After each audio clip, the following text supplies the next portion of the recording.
Wild stories you've not heard before.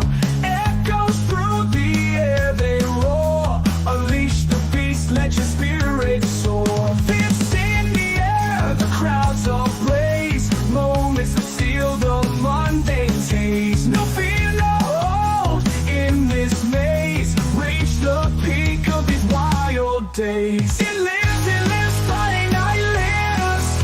You die, but Friday night lives. Hosted by Deadbeat Radio. Stuntman, Marq, and Rambo Rap.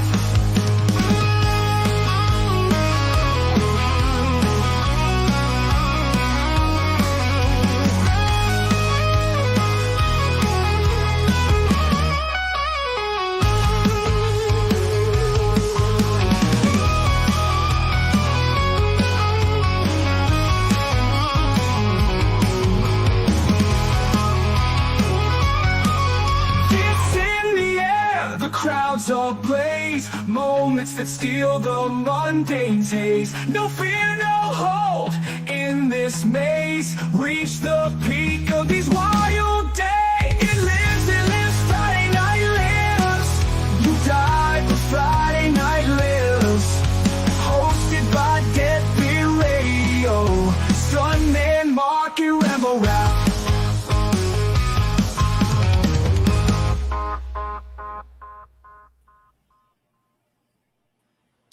Ladies and gentlemen, welcome back to another edition of Friday Night Lives.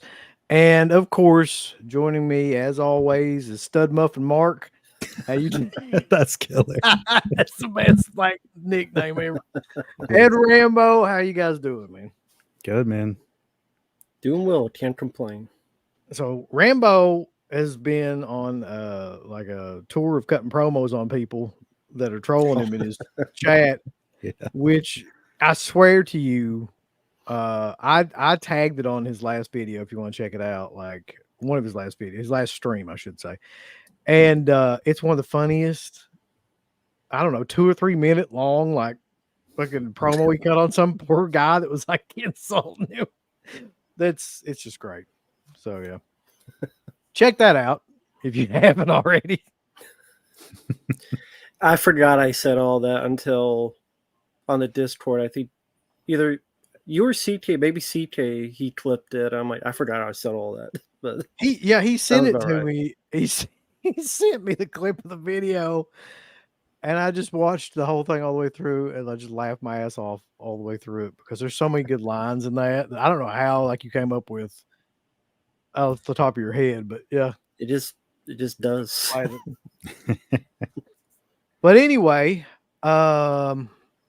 I just want to say too that I just came off a stream that Alpha Romero was doing, and check that fucking stream out, man. He's got a lot of good people on there, and he's got a really cool thing going over there that I think is going to get a lot bigger too, because it's primarily the Romero focused, and it's you know people that are into that, which is a lot of people, including myself. It's really cool. Also, before we get into the chat and before we get into the creature feature slash, I don't know what you call it, like disgusting horror films, check out this video has been doing really well though. I did a rant video about what's going on with the boutique labels and things like that right now. So if you're interested in that, there's a bunch of labels mentioned and a bunch of things I forgot. I kind of want to do a pre or a post kind of thing about that video because I had forgotten several things like other kind of fuck ups that have happened recently too that weren't even covered in that video. So I might do a part 2 at some point, but there's several things. But anyway, check that out. That being said, though, let's see who's in the chat real quick before we get this party going. We've got Kingslayer, Holiday. I about said Hollywood Styles, Holiday Styles, Adrian James, Dark Metal Spider, Hobblown. Okay, Kingslayer, a lot of new people in here. Matthew Black, 1750 Films, Chaz Herring, Scratch is in here, Danny's in here, Ed O'Neill from Married with Children's in here. That's outstanding. That's something. Nice. Look there. he's new to the channel. He wants to know how it works, so we'll help him out soon. Alex Sanchez, Vanderhoff, Bronson Wright, Atinchi fan, Mr. Falcon X91. Good to see you. Oh Zach, shit! The what? super chat. Oh, we got a super Yeah. chat. Well, thanks, what man. the You have hell? to, thank you. I Nice. appreciate it. 50 pounds, Matt. That's quite a bit of poundage. I don't know what that translates into dollars, but yeah. Thanks, man. Like he mentioned on a previous stream, he wanted me to review some. I'm like, oh, that's cool. I just PayPal's a order for him, but he sent it that way. I'll write it down, man. I'll write it down now. Yep. Thank you. Thankfully, it's not the pro because I already saw that piece of shit. Uh-oh. Oh, you did? Yeah, that was another pay request. It's a piece of shit. I watched it for free, so I'm even more of a glutton for punishment. Well, at least I got something out of it. You just got robbed your time. I did. Yeah, I hear it's really, really a great film. Planet CHH Christian wants to know what's the best way to get in contact with you, Rambo. Ralph. Who else, Ralph? I think he's doing it. I think he's I doing know. Facebook is the best bet. I'm not sure if you have my Facebook, Instagram, The Real Rambo Raft, because someone took my name, so I had to put The Real Rambo Raft. Facebook's usually the best bet.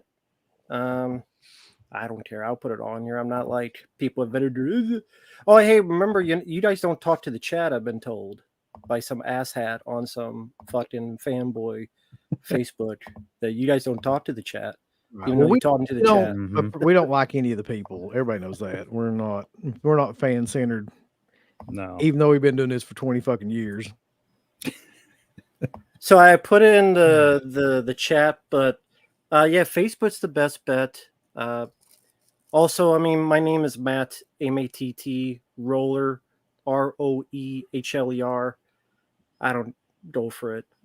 But I hope you're doing well, man. Hope everything's going fine with you. I should invite Lauren to be on Dead Pit. Yeah, maybe we'll do that. Dirk's in here. Dirk, while you're in here, and I've got you in here, when is that next show? Because I want to make sure I write this down on my calendar. And don't forget that. Oh, Dirk, no, I think because you're on my stream and you got a wrench now. Yeah, you're on my stream now, so I put a wrench on you. Now get to work, fix my car. Start fucking. Yeah. You're gonna trust me. You're gonna have a lot of work to do here soon, bro. And then we got David Eden. There's a lot of people on here that I'm not sure. Maybe these are yours, Rambo. David Eden. Yeah, that's on mine. It's good to have you, sir. Kevin Smith is here again, of course. He's always following Rambo around. Energy Turtle. His first time he's caught a live stream. Russian Pirate. Holy shit. That is frightening. He's a good dude. Russian Pirate, though. That's that's a good name. We need him on our side. There's quite a few people. Okay. So the topic I guess we can just start with, man, and I'll just kind of move it around to you guys first to start off. We'll just go around robin style and name a couple each time, of either like creature films that you guys like, or it could be like, to me, like this could break down in one of two ways. You could go ghoulie style, right? Or you could go like street trash style. They're just films that are like, shit, gooey shit, kind of, I don't know what you call that film, that style of film exactly, but like, gooey. Or creatures. Yeah. Mm-hmm. And the more obscure, the better. If the chat wants to add some really obscure ones in there too, I mean, there's definitely like, you look at like something like The Uninvited, and that's a really obscure creature feature film that I really like because it's so stupid. I'm not talking about the Uninvited as in like the ghost Uninvited. I'm talking about the one where like little parasitic aliens shoot out of cats. That's the one that I'm talking about. But Mark, we'll start with you, man. What do you got? Yeah. Well, this one kind of is creature, but it's kind of not. And we just have to mention it because it's just so awesome. The Blob, Oh, the yeah. '88 version, like it's one of my favorites. First saw that one on cable back in the day, and Oh, oh, Dan Glover is afraid of the blob, and he took his head off. The blob got his head. fell off. Holy Blob- shit! You killed Danny Glover. The blob ate his head. did what the Predator couldn't do. Yeah. But yeah, There you go. that one's very well known. It's not exactly obscure, but I just had to mention it just because it's so damn fun. Oh, it is a great movie, man. Really cool effects. How did you first see it? Joint. The Oh, Blob. cable, 90s cable, man. Chuck that- Russell too. That's Yeah. the guy that did Nightmare on Elm Street 3, and Mhm. I mean, yeah, that guy. With those two movies alone, those are like two of my favorite '80s movies, '80s horror films. So Yeah, I mean, I think his 80s and 90s stuff is some of my favorites. I mean, and he went across other genres too. Like Eraser is still a fun one for me. It's a movie where like not to get too off topic, but you never think you'd see like James Caan versus Arnold Schwarzenegger. But it's cool though. I mean, yeah, Chuck Russell's great. Blob's great. I could put it over all night. But what about you guys? When did you guys first see the Blob? I saw it right around the time it came out. I don't remember if I saw it in the theater, but it was in the '80s. I do know that. VHS for me. I had it taped on a VHS tape. I think The Brain and something else was on there. It was like other features. That was my next question. Yeah. Did you have like 4 movies on the tape? Yep. Yeah, but back then. But the fourth one got cut off. But I think it was The Brain, so that was fine. But yeah, I love the Blob to death. I even love that slasher parody, Garden Tool Massacre. There's a lot of good details in that, and the effects, the practical ones, is still wonderful to look at. It's sad that bombed, but it deserved a lot more than it got. Because like The Thing and The Fly, they get the recognition. The Blob seems a little bit slept under for some reason. I don't know why. I'm not sure really either, but you're right. Like that's a movie that never really. I mean, it's talked about more now, but it's still not talked about as much as it should be as like one of the great films of that time period. Yeah, like I think, well, in our circles, like the horror community, we definitely put it over and we talk about it and we love it. But other people, I don't know. Not really sure if they talk about that one or even watch it as much as we probably do or have. No. I'm glad somebody brought this up. Dirk brings up one that The Beast Within. So that movie is fucking, from a practical makeup perspective, is amazing to me. Essentially, what is it? It's like he's like a killer. I don't know what the hell that he's what are those things called? Locust or something? He's some sort of like, is that what it is? it's a locust or an ape. It's some sort of bug. He's some sort of Okay. fucking like thing. He's not like it basically is a werewolf movie, but he's not a werewolf. He's some sort of like cicada. Okay, he's a cicada. Yeah. Okay. So yeah. And that's such a good movie though, just because it's a simple movie about this kid that's going through like all this. It's kind of like Carrie, but he turns into a fucking bug. Like if Carrie turned into a bug and ate a bunch of people, it would be very similar. The one thing I do remember about the film, and I haven't seen it since I was young, and I first saw it on DVD years and years ago. Don't you like wait for the majority of the movie for him to change? Yes, it's like it almost happens at the end of the build. movie. Yeah. Yeah. Okay, that's what I remembered. Yeah, I do. That's one I need to revisit. Is that one out on anything? Is that probably a Scream Factory one? That is out on Scream Factory. Yeah. Okay, figured. I've got that in there somewhere. Of course, and I think that like this one, I think the second one is the best one, even though it is directed by Mick Garris. And that is Critters. Dude, Critters 2 is massively underrated. That is a fun, like completely 80s film It's got some great, like, funny sequences in it. It's got like the giant critters ball. It's got the guys that come down from, like the aliens that come down and try to round up all the critters and shit. And if I'm not mistaken, is that the one where the alien guy turns into like a woman, Yep. like partially through it? Yeah. And it's such a killer scene. He's like looking at a porno magazine, and he like anything he looks at, he can like shape shift into, and he shape shifts into like her. Yeah. It's just a great movie. He tries to do Freddy Krueger at one point, but it's like, no, stay where you are, stay where you are. Yeah. I think there was a PG-13 film that had breasts in it, and that showed what you could get away with the ratings back then. That's a fun one, though. Yeah. I think it's gotten a little bit more appreciation these days. I'm listening to McGarris's podcast. I did hear them talk about like it getting like screenings and stuff. And like it does have a lot of fan interaction at those. Like he goes to quite a few of them, does signings, talks about the movie, stuff like that. So it's probably got a lot more of a cult following now than maybe say 10, 15 years ago. Yeah. And L.A. Jules right. The Critters 2 egg hunt scene is great. It's funny you mentioned Mick Garris because I watched that did go off the top. I mentioned I watched that Crow movie. Mm-hmm. They stole a song from a Mick Garris film, Sleepwalkers. I noticed. Yeah, is it Bodacia? Yeah. The do like at the very end, like they put it in. It was so random. I'm like, why are they playing that? It did not fit at all in the film.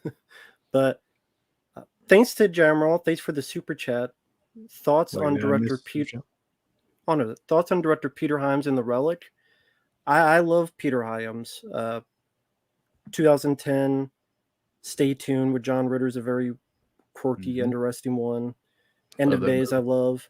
But The Relic, it's a fun monster movie in a museum. Tom Sizemore, may he rest in peace. It's my favorite role of his. And I love the design of the monster. Stan Winston worked on it.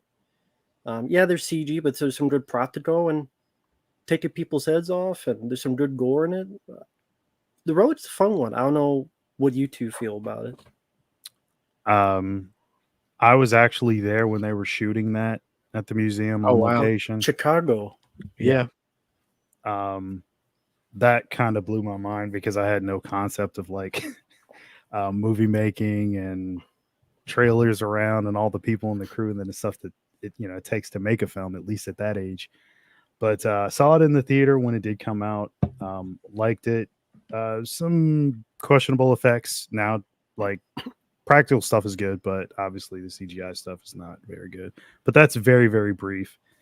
I like Tom Sizemore in it a lot.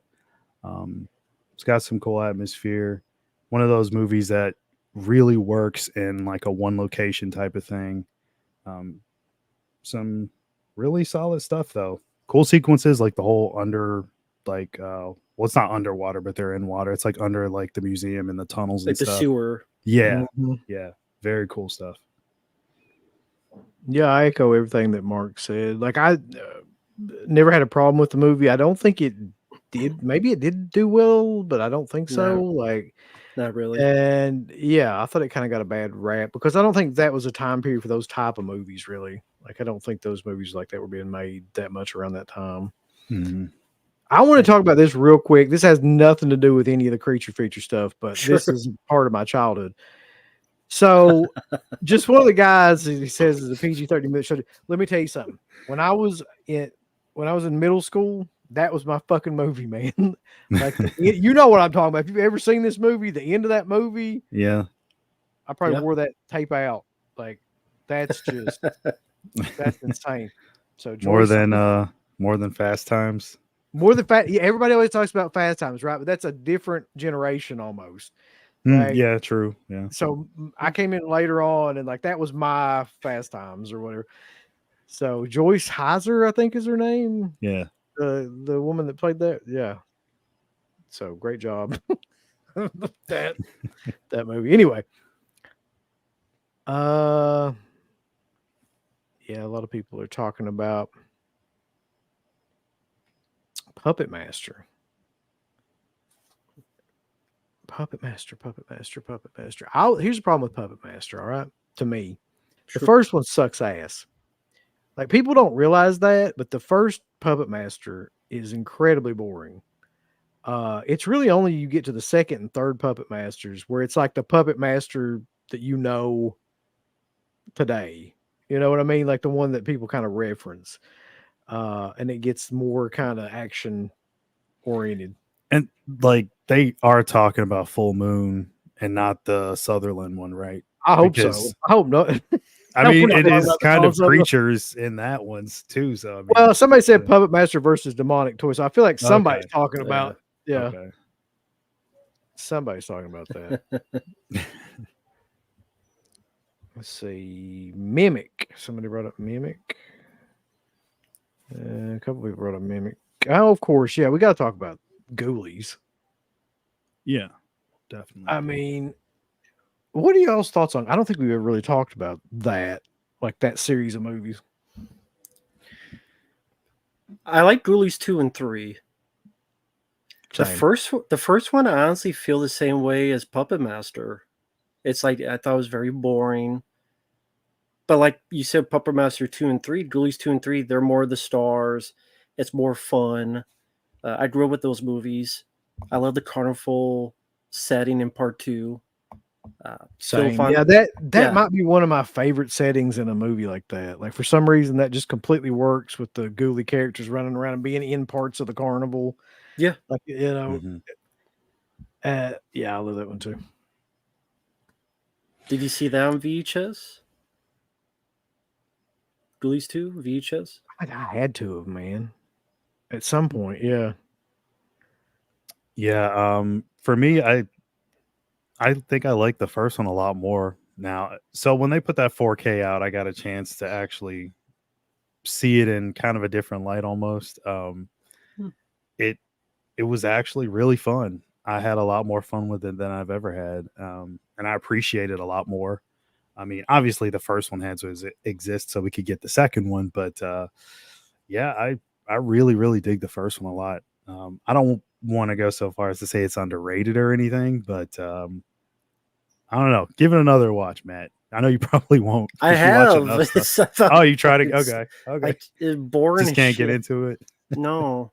I'll tell you this though, like when they put out that Ghoulies, recent Ghoulies, what was it, 4K? The 4K, yeah. And I watched it. I had a whole new appreciation for that movie because that's one of the best 4Ks that I've ever seen. Mhm. Like, and it's just like crystal clear. Looks like it was made today, and so it kind of made it more enjoyable to watch it. But I'll agree though that I think Ghoulies 2 is probably my favorite. Ghoulies 2 and 3 like are just like they kind of figured out the basic formula in the first one, it seemed like, and then they just were like, let's just put these fucking ghoulies in some weird situations and make it, you know, kind of comedic and yeah, just Well, it worked for me. Except the fourth one, Well, yeah, the less we say about the fourth one, probably the better. where there's not even ghoulies in it. It's called Ghoulies 4. It's just two little people. The Keggy says the Gate 1 and 2. Yeah, that's definitely a creature feature in my opinion because the little demon things in it. I enjoy the first Gate. The second one, I don't think that kid's good as a lead. He was worked well as a supporting role, and I don't know. It felt cheaper. I don't know. It felt low. I don't know what it is. Somebody didn't work for me. Yeah, I think for me with the second one, I love the first one, but there's not as many like standout moments and scenes for me in the second one. I don't know. I definitely prefer the first film. Yeah.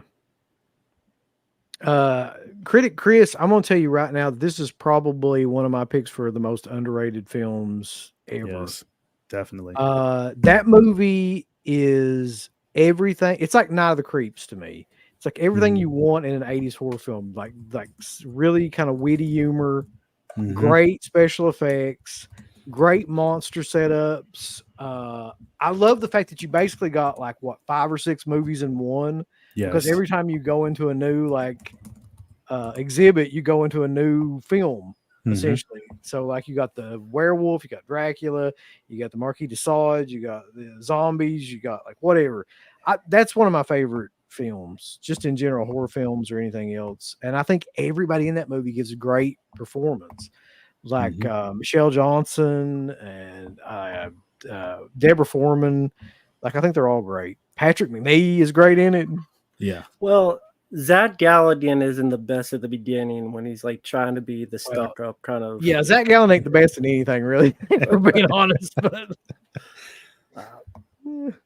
I love the first Waxwork. I really enjoy Anthony Hitchcock's. May he rest in peace. I actually really like Waxwork too. That was a childhood favorite of mine because I love. It's one of my favorite sword fights in a movie because the amount of like that's probably the first I heard of Dawn of the Dead before I saw the movie, because I didn't know what the movie was, and then I see them in a zombie mall. I'm like, "What's this?" And that led to me finding out this stuff, like the fake Godzilla and the fake lip syncing being off on purpose, and like Jack the Ripper being attacked by Nosferatu. I love that creativity of it. And the director did another fun one, a werewolf one called Full Eclipse, where Mario Van Peebles, where it's like cops, but they're werewolves. And they go after the good cop has to go after the bad cops who are also werewolves. who did direct part 2? I know Anthony Hitchcock did part Anthony 1. Hitchcock did part 2. Did both of them? Okay. Yeah. So like that's another guy because he did Hellraiser 3 too. He's massively underrated as a director. From what I can understand, he was a bit of a dick, but like he's underrated as a director. Yeah, I always liked Warlock 2 a lot more than the first film. I know that one's not exactly a beloved one, but it's a personal favorite of mine. But yeah, I'm a big Hitchcock fan. And he also has some great stories on worked with Steven Seagal. Yes. How there was a movie called Submerged that was supposed to be a monster movie. Then all of a sudden, Seagal's like, "I'm not doing a monster movie anymore." And they had to change everything. Yeah. So, change the whole fucking plot of the movie. in the middle of it, yeah. I would love to see the first Watchers again.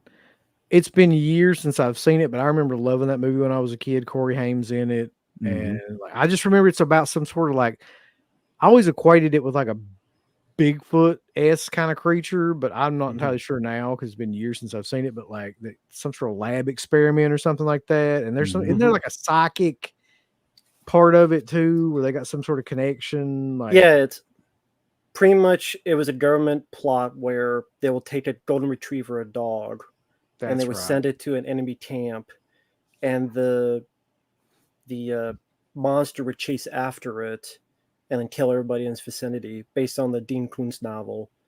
I love Watchers 1 and 2. I got the Scream Factory Watchers 2. But yeah, I love both of those. Why is the first one not out? I can't. I don't know who owns it. Yeah, I don't know. I'm not sure. It seems like we asked Slippy that one time, and I'm sure I just forgot what he said. But like, I mean, they put out Watchers 2. I just don't know why in the hell they can't put out Watchers. Yeah, I'd love a double feature of that. That would be really awesome. Well, I know 2 was a different company with Corman, and they own a lot of Corman stuff, but 1 was not Corman, and I don't know who owns it. Oh, thank you, Zero Thruster, for the super chats. I don't know anything about no goddamn Predator movie.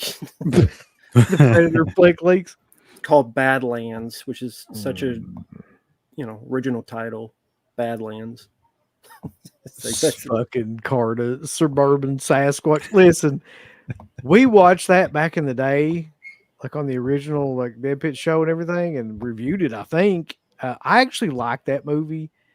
It's freaking ridiculous. I mean, it looks like it was made for about $35, and the effects were done on like Microsoft's Paint or something.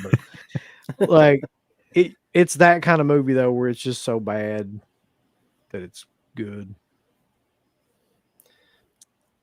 And thank you, Freddie Litt. Yeah. Yeah, definitely one of them great characters. Why did you put her in charge? Hudson is so great. Rest in Oh, peace, yeah. Bill Paxton. This is one of your favorites, Matt. Mhm. I've yet to get that from Kino. I'm going to, though. Yeah, someone sent me this as a gift, so I have it right here. That's why. I don't have a laser displayer, but it's still a nice gift. Yeah, this is a childhood favorite of mine. I think if people watch it nowadays, I do see people saying it's slow, but it just had all the right elements for me. I love the Jerry Goldsmith music. I love the cast. Those effects, man, are fucking great. Still hold up. Well, even though the people on the Blu-ray just shit on it and say how horrible it is, but Buddy, what the hell you doing in here? hey, how you doing? Yo. Hello, can I y'all thought hear you me? I thought you were off in some sort of foreign land. I will be soon. I took me some of them gummies. Uh-oh. My wife passed out about an hour ago, so it's still kind of early. So I'm like, I can hang out with you all for at least the next 15, 20 minutes. Yeah, well, it's Cool. 10:30. Yeah, So how are you guys doing that? What are y'all talking about? we're We just talking talking about creature Creature features and freaking gooey films. I'm curious if Mark bought $750 worth of stuff from Vinegar Syndrome yet. No, I did not. I don't even think Mark would do that though. Like, I don't think that's Mark's No, that's thing. never gonna happen. There's 17 copies of Last Gasp left still. Mark, just buy them checked. all and just hoard them, and then you can resell them. Well, in Nobody's celebration, gonna buy it. They And can't then- even sell them. in 2 years, whenever they sell out, we should do like a fan commentary over it and see like why nobody wanted it. I've never seen it. So That'd be cool. I've got it. I think I got it for $10. Like the first time they offered it for $10. Michael Rashball wants to know what your thoughts are on Psycho 3, or somebody's thoughts on Psycho 3. I guess It's all of awesome. it. I like it quite a bit. Not as good as Psycho 2, but What is though, really? I mean, that's Yeah, it's tough. Tough to compete with Psycho 2 yeah. as far as I mean, sequels go. Yeah, right up behind that. That's how do you follow up Psycho 2, you know? Was that the first movie that Anthony Perkins directed, or had he directed movies before Psycho 3? That's a good question. I'm not yeah, sure. I don't know. That's the only one I know of. Mm. I like Psycho 3, but yeah, it's compared to Psycho 2. And I actually like Psycho 4 as well.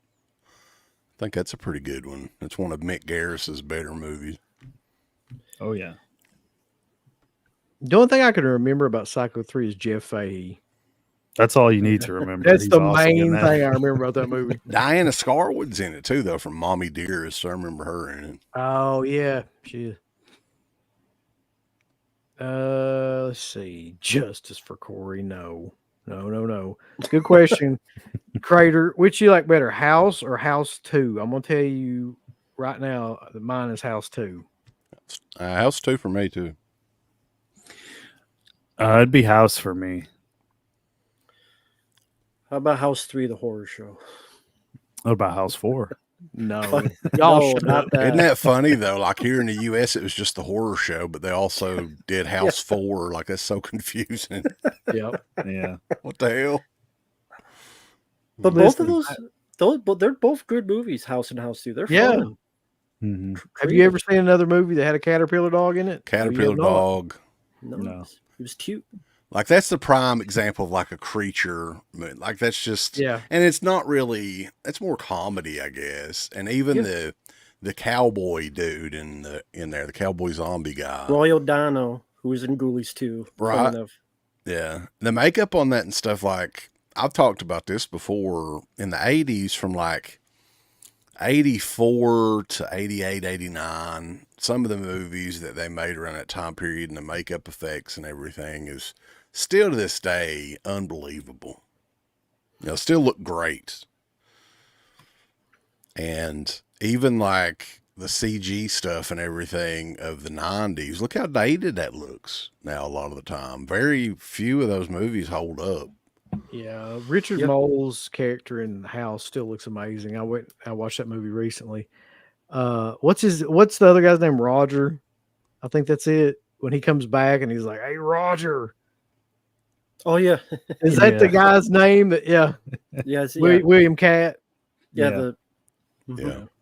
Yeah. That's a hell of a box set too from Arrow. You can get that really cheap on one of those sales if you. They got all the in the UK. They got all of them in one set. Yeah, very cool box set. I have that. The nobody's probably going to be able to find it, but if you can get the 4K German set, it's worth it. The transfers are outstanding. It's good features on there. Is it in a house? It's in an actual house. Mark thought. Where's that thing? It's over there. I'll If I'll you grab it have an again at actual house, I'll grab it at the end of the stream and show it. It'll be I'm a house sure- that'll be the size like one of them ones your kids play in. I'm sure at some point Arrow will probably do a 4K version of it because they're doing that a lot. Them and Scream Factory this year is doing a lot of like 4K upgrades. That's basically all they're doing. yeah. Uh, Of course, more mentions the German release. Yeah. yeah. Right? Hey, I got to put it over. Somebody's got to do it. Thank you, Zarathustra. We mentioned the Critters films. UB was putting over Critters 2, deservedly so. My favorite McDear's film. Critters 1 is good. And Tremors, you only need the first two. You only need the first two. You didn't need any more after that. Definitely Agreed. check out the Arrow video releases. Those are well done. Mhm. But talk about creature food. Yeah, Tremors, I love the dialogue. Such a very well put together movie. For a January release, which usually January releases are bad, that's one of the better January movies, let alone horror movies. And then Tremors 2 for direct to video is actually pretty stellar for what they're Mhm. able to do. You know, there's another one that people don't really mention. That's more modern, I guess. Well, it's probably about 20 years old at this point. But it was a big flop when it came out. A lot of people thought that it ended James Gunn's career. But it was a great monster movie, ooey gooey creature feature, if you will. Slither. Oh yeah. Yeah. Yeah. The only thing about Slither was I just couldn't get over like how much it ripped off Night of the Creeps. Like, But what did Night of the Creeps rip off? Night of the Creeps did rip off that one movie. What the hell was the name of it that we watched? Shit. The Cronenberg movie. Well, yeah, also that, but even before that, like the movie that we just watched, it was like that old space movie where there was like those things in it that had like brains that were slugs. yeah, with little the, brains on them. Fuck, it was one of them old 50s movies. Yeah, I mean that's where all that shit came from. Was Right. that fucking movie? Yeah, so Somebody in the chat will yeah, I can't remember it now. yeah, Shivers is the Cronenberg movie, which I think is like probably his most, well, it might not be his most underrated one, but I mean, I think that it's very underrated. Creepazoids, I forgot about that one too. Do you think it bombed because people just were not gun ho about the creature features, or was it the marketing, or just It was during a weird time, I think. I don't think they were doing many movies like that. I mean, it's just my opinion.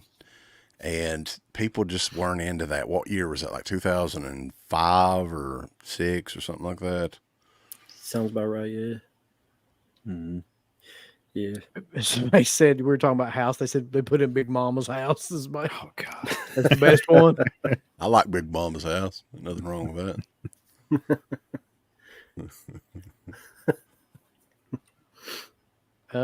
Thoughts on the Tremors and Critters series? Yep, that was him. Well, I already talked about Fiend CK. Without a Face. That's it. What about Yeah, you, CK? yeah. Have you? I mean, you've seen both of these. Not your cup of tea. All right. What, Neither. Tremors and Critters? Yeah. I mean, the first Critters is a fun movie. Well, the second one's pretty good too. The Tremors movies I like, but like I'm not in love with them. I mean, they're fine, but Right. I mean, they're okay. I don't go hog wild over them or anything, but yeah, Right. they're fine. At least the first 2 or 3, maybe. I haven't watched, how many are they up to? 7 now or 8? There's Yeah. a ton, yeah. I haven't watched any of those. God, this is I haven't the- watched the new Critters movie either. The one with the female critter, the cute That's critter. the new like a binge. female gremlin. I've heard about it, but I never did watch it. That she Well, had It's one of those lipstick on. movies I couldn't give away or whatever. It's like $4.99 at Walmart or whatever on Blu-ray. Yeah, the critter has sex with the lady, and then the lead guy is like half critter. It's a lady. That says all. Olivia Hussey, baby. Olivia Hussey, like her scenes in Psycho 4 definitely make it worth watching. I'll say that 100%. Hell yeah. Yeah, Rambo, have you by any chance seen the new Crow film? Yeah. With emo Stevo. Oh, shit. Quietly came out. Yep. It shit the bed, and then hopefully we'll just leave. It'll be on Vudu here in a week or two, I bet. They've been trying to make that film for 16 years. They had like $50 million, and it bombed deservedly so. All that time, and that's what they came up with. That movie is, even I mean, as just a movie, not even an adaptation, it's fucking terrible. You It's a shouldn't. really Nobody awful should be movie. surprised though, man. It's a No, Hollywood no. movie. Like, Yeah. goddamn, like Beetlejuice is coming out next week. I feel sorry for the motherfuckers that think it's going to be good. I really do. I feel sorry for it because I love the first Beetlejuice movie. I do. Me I too. saw it. Who doesn't, I saw it really? as at a very young age. I watched it over and over and over and over. There's no reason for this movie to exist. No. And you know what's weird? That might be another example of a movie I don't think I've ever heard anybody talk bad about. I'm not sure if I've ever heard anybody say that they hated Beetlejuice. Hmm. Like, it's pretty much universally liked. But, like, you're right. Like, they're not going to be able to do anything with that. Like, I can tell by just watching some of the scenes that it's just, it's not going to be. I would almost guarantee the cast of that movie probably shits all over it behind the scenes. Yep. They just took a payday, you know. But you're just a hater that don't read the chat. Yeah, buddy. We hate everything. Uh, You just an asshole. Tremors Part 11. Why do we keep making these? It's a fair point. Michael Don't- Gross, he needs to eat. He even Slow said movie. that all the movies were not very good. He said the first two were good. And I didn't even bring that up or anything. He just said that to me at random when I met him. That's He's probably like, why. that's the only two you need to watch, the first two. That's probably why his character died in the last one, because even he gave up. Yeah. The series, though, that I think of when I see the trailer for Beetlejuice, and because it's the exact same sort of thing, there's no reason for those movies to exist either, is those new Ghostbusters movies. It's the Yeah. same sort It of deal. looks the same. You're right. Like the way that it's, I just don't think like, you know, across the board, whether it be horror films or like mainstream film, like franchise movies like that, when it's been over for 20 years or something, you just can't do that. You can't bring that back. Like nobody has any recollection of what made And- those movies good to begin with. Well, especially like if Warner Brothers is behind it too, because you can guarantee it's going to be shit. And they're the ones that's doing Beetlejuice as well, right? Because they just don't care. Yeah. It's like, we've got this franchise here, boys. Come on, hurry. Let's get this thing out. Yep. Well, the lighting looks like The Munsters by Rob Zombie. And what they want is they want what happened to Alien Romulus. Whether Yeah. I didn't like it, that was a huge hit, and people said that was the best since Wonder Bread. I mean, that's what they want. What I did Well, I- think was funny, though, is from what I could tell in the trailers of Beetlejuice 2, they killed the pedophile off, right? They were at Yeah, his Jeffrey funeral. Yeah. Jeffrey Jones is not in the movie. No, Right? Yeah. he will not be back. Yeah, I'm it is. guaranteed. No, but what you were saying, Matt, I think is completely true though, because like with Alien Romulus, like they just took a bunch of like your greatest hits from all the Alien movies, jammed it in a really shitty new movie, and then people were like, "Oh, this is killer." So I'm betting that's what they'll do with Beetlejuice. They'll just be like, "What's like the most memorable parts about the original Beetlejuice?" Okay, now just like put all that shit, just redo that, like those parts, put it in there, and it will make no sense. But yeah, Well, I mean, that's the continuous trend that they've been on for the last few years. That's everything's really good. Look what that happened with Evil Dead Rise. The movie's terrible. So Oh Yeah, and all these Just- movies make a whole people lot of love money that movie too. though. There's people that love Evil I don't know Well, it's why. like the Alien movies and even like the Predator movies are still making money, man. Like I don't know how, but they're still. I would never want to watch. I never want to see them. Like I bought what was that one before Romulus? I bought it. Covenant. Yeah, and I think it made a lot of money. Is that right? Or no? I can't remember. It did good enough. I mean, it didn't like it wasn't a huge box office success, but I know it at least made its budget back. It may have Yeah. been released around the time of COVID or something. I don't know. Yeah. This may be the greatest creature feature of all time, though. Mac and Me. Who doesn't love Mac and Me? Man. Damn it! How you gonna not like Mac and Me? That little Oh, thing in there, God. and I think it's hilarious more than anything. I remember when I was a kid. Well, yeah. I saw it in the theater when I was a kid, man, and I thought it sucked. Not very many movies when I was like 8 or 9 years old I thought sucked, but that one, it was that one, yeah, Garbage Pail Kids, the Oh, wow. movie, Masters of the Universe movie, I thought sucked. yeah. The Mario, the Super, I actually, like, I know people like Super Mario Brothers 93, but when I saw it as a kid, I was like, what in the fuck is this? I think most people did. No, you're right though. If you're like a 6 or 7-year-old kid and you think something sucks, like it's got to really suck because most kids love everything. Like they just don't Mhm. give a damn what it is.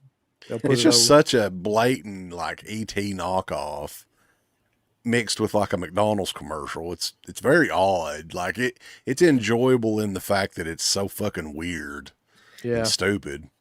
Did you ever see the ultra ending to that movie that was on YouTube where the kid gets shot?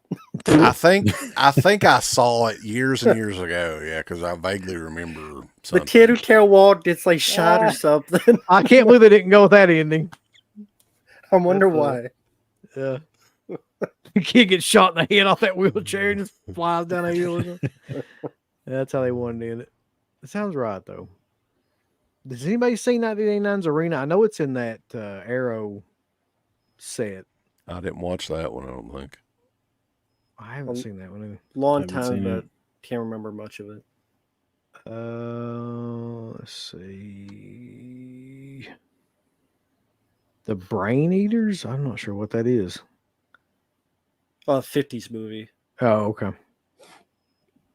Abominable has the best Sasquatch. That's the Tiffany Shepis one, I think. Mhm. Yep. Yeah, that one was the one that's like rear window, guy in a wheelchair. This is a great pick. I'd forgotten about this movie, Deadly Spawn, which is basically the only reason to like that movie is for the creature. Like nothing else happens in that fucking movie. Where I thought Except- all of the budget went towards that, nothing Yeah. else. They Oh, yeah. bought like expired film stock or whatever. It was one of those movies, very cheap. Yeah, it really is. Like that's the only thing worth watching in the movie is the actual just Deadly Spawn. But I don't know what happened to the 4K. That's a good question. That was brought up. Speaking of which, man, this is fucking hilarious. And I know we were talking about budget filmmaking here, right? Yeah. Me and my wife was watching Terror at 10 Killer earlier today. I'm sorry you had to go through And I that. like this is so fucking hilarious. The girl with the tits, right? The fake tits. Yeah, fake tit girl. In one scene in the movie, pretty much. And my wife, like right before this, she was talking about how flat chested that fucking girl was. And then she magically had fucking tits. And my wife was confused. She was like, I was like, yeah, the editing is like shitty in this. This was like a reshoot or something. That's a movie to me that's just not even, it's not even bad in a good way. It's just got like go away heat to me. Nobody Like, knows what they're doing on that movie. Yeah. I can't wait to talk about that one though. That'd be great. Both of those movies, actually. This is a classic though. I've got unfortunately my dick demon is not erect anymore, but Night of the Demon is possibly the best dick ripping Sasquatch scene that's ever been committed to film. This is true. Very true. I need to watch that again. It's been a while since I've seen it. And then this is kind of like the Citizen Kane of these kind of movies to me from the 80s. It's Basket Case. Like, in terms of a creature feature film, like that's the one that I immediately think of when I think about that time period. You know, one that's kind of underrated too that Synapse brought out a couple years ago is the Kindred. That's kind of a creature feature movie. When Yeah, it is. Oh, yeah. Forgot about that. That's a one. pretty good one. Mm-hmm. Good effects and everything. So really, like Henlar did two really, really good creature feature movies with Brain Damage and Basket Case. If you think, I mean, Yeah. both those are great. Which did you like more? I always like Basket Case the best. It's just because like it's a nostalgia thing for me. That's one of the first horror films I ever saw.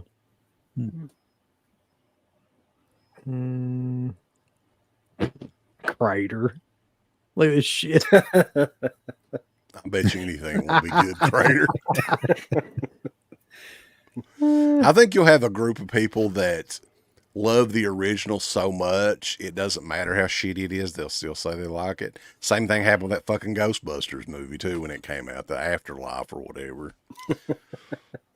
The fan base is so strong that, you know, anything's going to taste good. A big turd sandwich will taste good to them.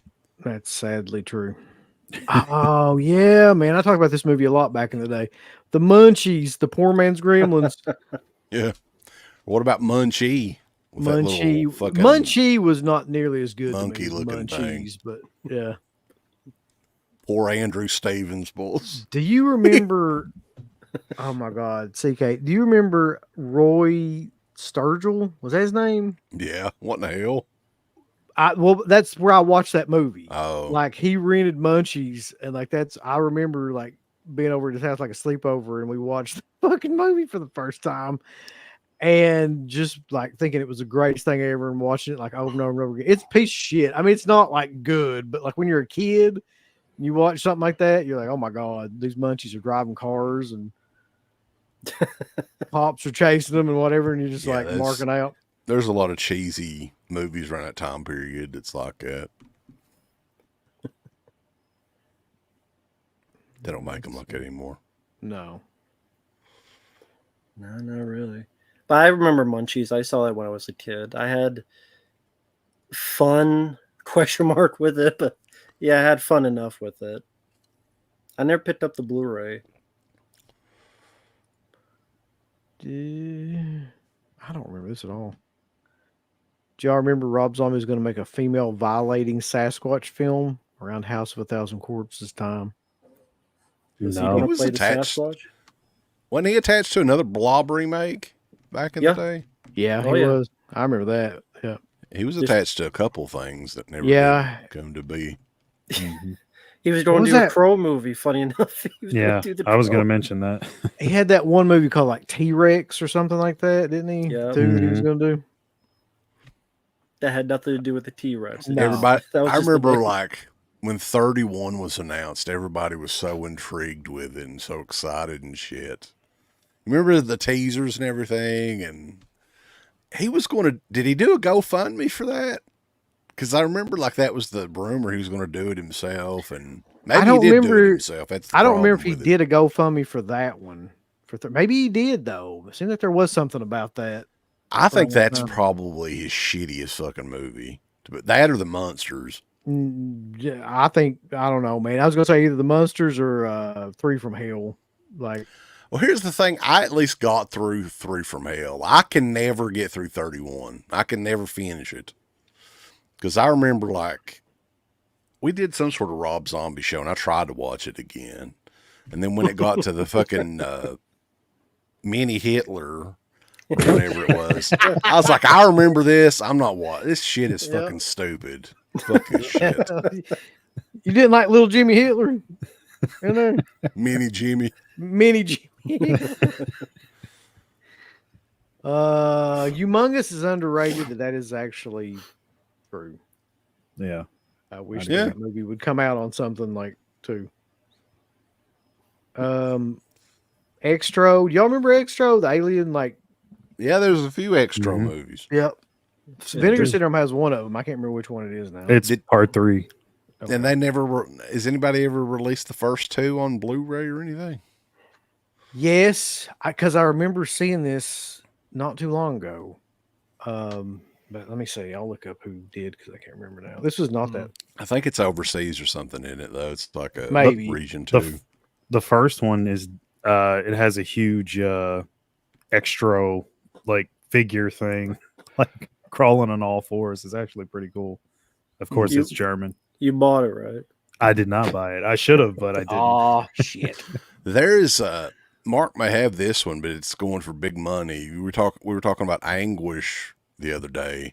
Oh yeah. That has a German Blu-ray. It came out a few years ago. Do you have that one, Mark? I actually no. I have the I think it's the Blue Underground DVD, or was it Yeah. Anchor Bay? One of the two. I think they both did a DVD. Okay, I probably have the Blue Underground one then, more than likely. But yeah, that Blu-ray, they must have not made many of them. Like I can only find it for over $100 online. So What is it with I you don't and like that Anguish shit. all of a sudden? Anyway? I've just been. I'm wanting to get it before Halloween and watch it again. I'm just in the mood to check it out. He gets on these tangents with one particular movie sometimes. I notice. Well, last year it was Pen. I bought Pen in time to watch for Halloween, so And it's that's a always good good. one. Good to do. Extro has a limited edition Blu-ray box set from Second Sight, apparently. Makes sense. Oh yeah. Did you guys see that limited edition that I think it's imprinted for the Never Ending Story? That's really fucking. Oh, I was killer. gonna, yeah. I saw But damn, it's like $200, man. What the hell? I'm gonna tell you right now, there ain't no way Mark's not buying that. Look, You'll never convince me he ain't gonna buy that. I was tempted, but I haven't yet. I don't think I will. Anybody that grew up with that movie, though, they make it very, very difficult. When you see the packaging, Yeah. you'll know what I mean. So you're thinking maybe if she's not looking, you'll be tempted? Hey, I don't know what happened. It just a 200 just went missing. I don't know. Just tell her I sent it to Well, I you for could- free. I launder some money in PayPal, so she'd never notice that. Yeah. It's getting it in the house. I'll guarantee you he's Wow. got like some sort of scheme where like he's moving around funds. He's like some sort of pyramid scheme in his house. Like keep that secret. You know it's bad though if you get shit mailed to your work, right?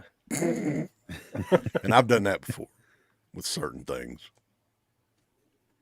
like the Oh, yeah, Never Ending here's- Story. If I order it, Here's one. The Boogans. I just watched this not too long ago. I is like that definitely movie a a lot, creature man. feature Some film. people shit all over that movie, Interesting. but So I've at least- always enjoyed it. Yeah, it's not bad. Okay. Carter Dention and William both sent you 2 super chats, one apiece. You want me to get the super chat? Yeah, I'm way behind in this chat. Let's see. Rob Zombie's Blob would have been Sid Haig and a wife beater, or William Sid. Forsythe, either one. Thank you, Carter. And Dumal, who I just watched. I Saw the Devil. That's the name of it, Yeah, right? I did too. And we're going to be doing a review. That's his August request. That's a crazy fucking movie. Jesus Christ. Anyway, Yeah. Troll 2 is my favorite creature. There's sandwiches for tonight in here. I love it, man. It'll go easier on you. Otherwise, we'll be forced to kill you violently. Yeah, exactly. As he proceeds to throw like an empty paper bag at the porch. What is the line that she Sheriff says? Jane Then? Freak, man. What is the Whatever. line the sister says to about like what something like my boyfriend's gonna cut your little Peter off, or my dad, or something like that? My dad'll cut your balls off and eat them. It's like what the fuck kind of line is that? Yeah. That's always one of my favorite. My favorite has to be the you can't piss in hospitality. I won't allow it. I won't allow He it. looked really mad too when he did that line. Yeah. What I thought was so great though is how much like George Hart, how proud he is of that movie, and he just has so much fun talking about it still to this day. He's like a local celebrity in his little small town. I think he lives in like Alabama or somewhere. He's a dentist or something, right? Yeah, Yeah. dentist. And I'll never forget, like, probably the most fun that we had doing an interview, I think just laugh out loud fun, is when we had him and Joshua on, Michael Stevenson, on at the same time for an interview back in the day. And there was a long time there where Michael Stevenson, because I was like obsessed with Troll 2 for years. This was back before the documentary and all that stuff was even thought of. Like, and I aggravated the fuck out of Michael Stevenson. He had a MySpace page, and I was like just trying to get an autograph or something, right? Because I was just a mega fan of, and he would never respond, wanted to avoid everything Troll 2. But finally one day, I guess he was just like, fuck it. This is all I'm ever going to be known for. Let's embrace it. So, I mean, that movie got to the point where it was like really, really big. It had a cult following there. So I think he saw that finally and was kind of like, all right, let's just ride this out and see what we can do with it. He did pretty well with it too, the documentary and everything. I saw something where the actor that played Grandpa Seth had just died in the last year or two. How old would that guy have had to have been? He had to be up there, man, because that movie was shot in like the late 80s or something. Yeah. Terrorvision. Not the company, I don't think. The actual movie. Television. Ooh, I'd say you haven't seen this one in no second. It's a full moon one, so it's probably best to avoid. Terrorvision. Yeah. think Screen I've seen Factory it. came out with it Yeah, on I've seen it. Yeah. I've got Yeah, it. it did. Yeah. Like a double Blu-ray or Double something. feature. With Yeah. the Video Dead and Terrorvision. Yeah. Yeah, the It's guy from okay. I mean, to me. the guy from Monster Squad and Napoleon Dynamite, he's in it, like a heavy metal guy with blonde hair. The guy who's the werewolf in the Monster Squad. Who's also, I forget his name.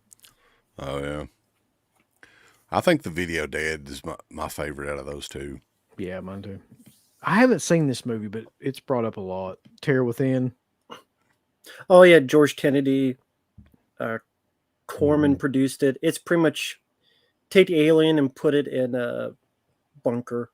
Another Andrew Stevens joint too.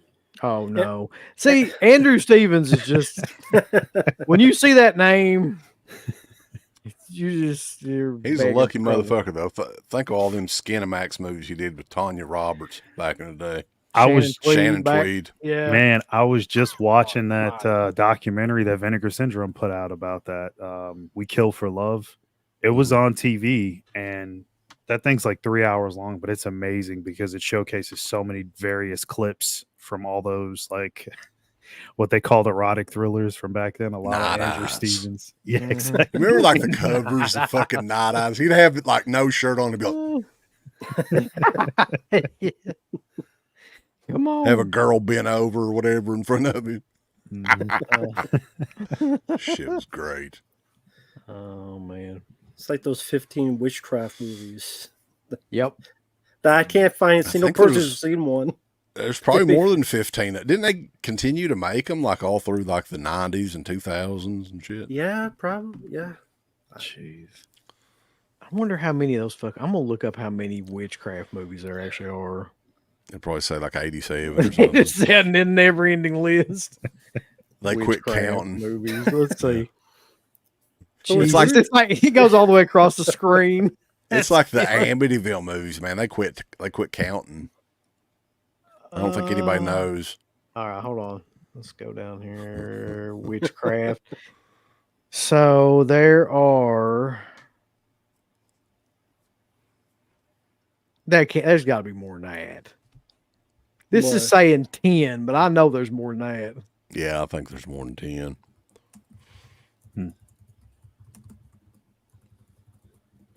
Witchcraft. Maybe they're called something else after a certain point. I know they made at least 15 of them damn things, though. Anyway.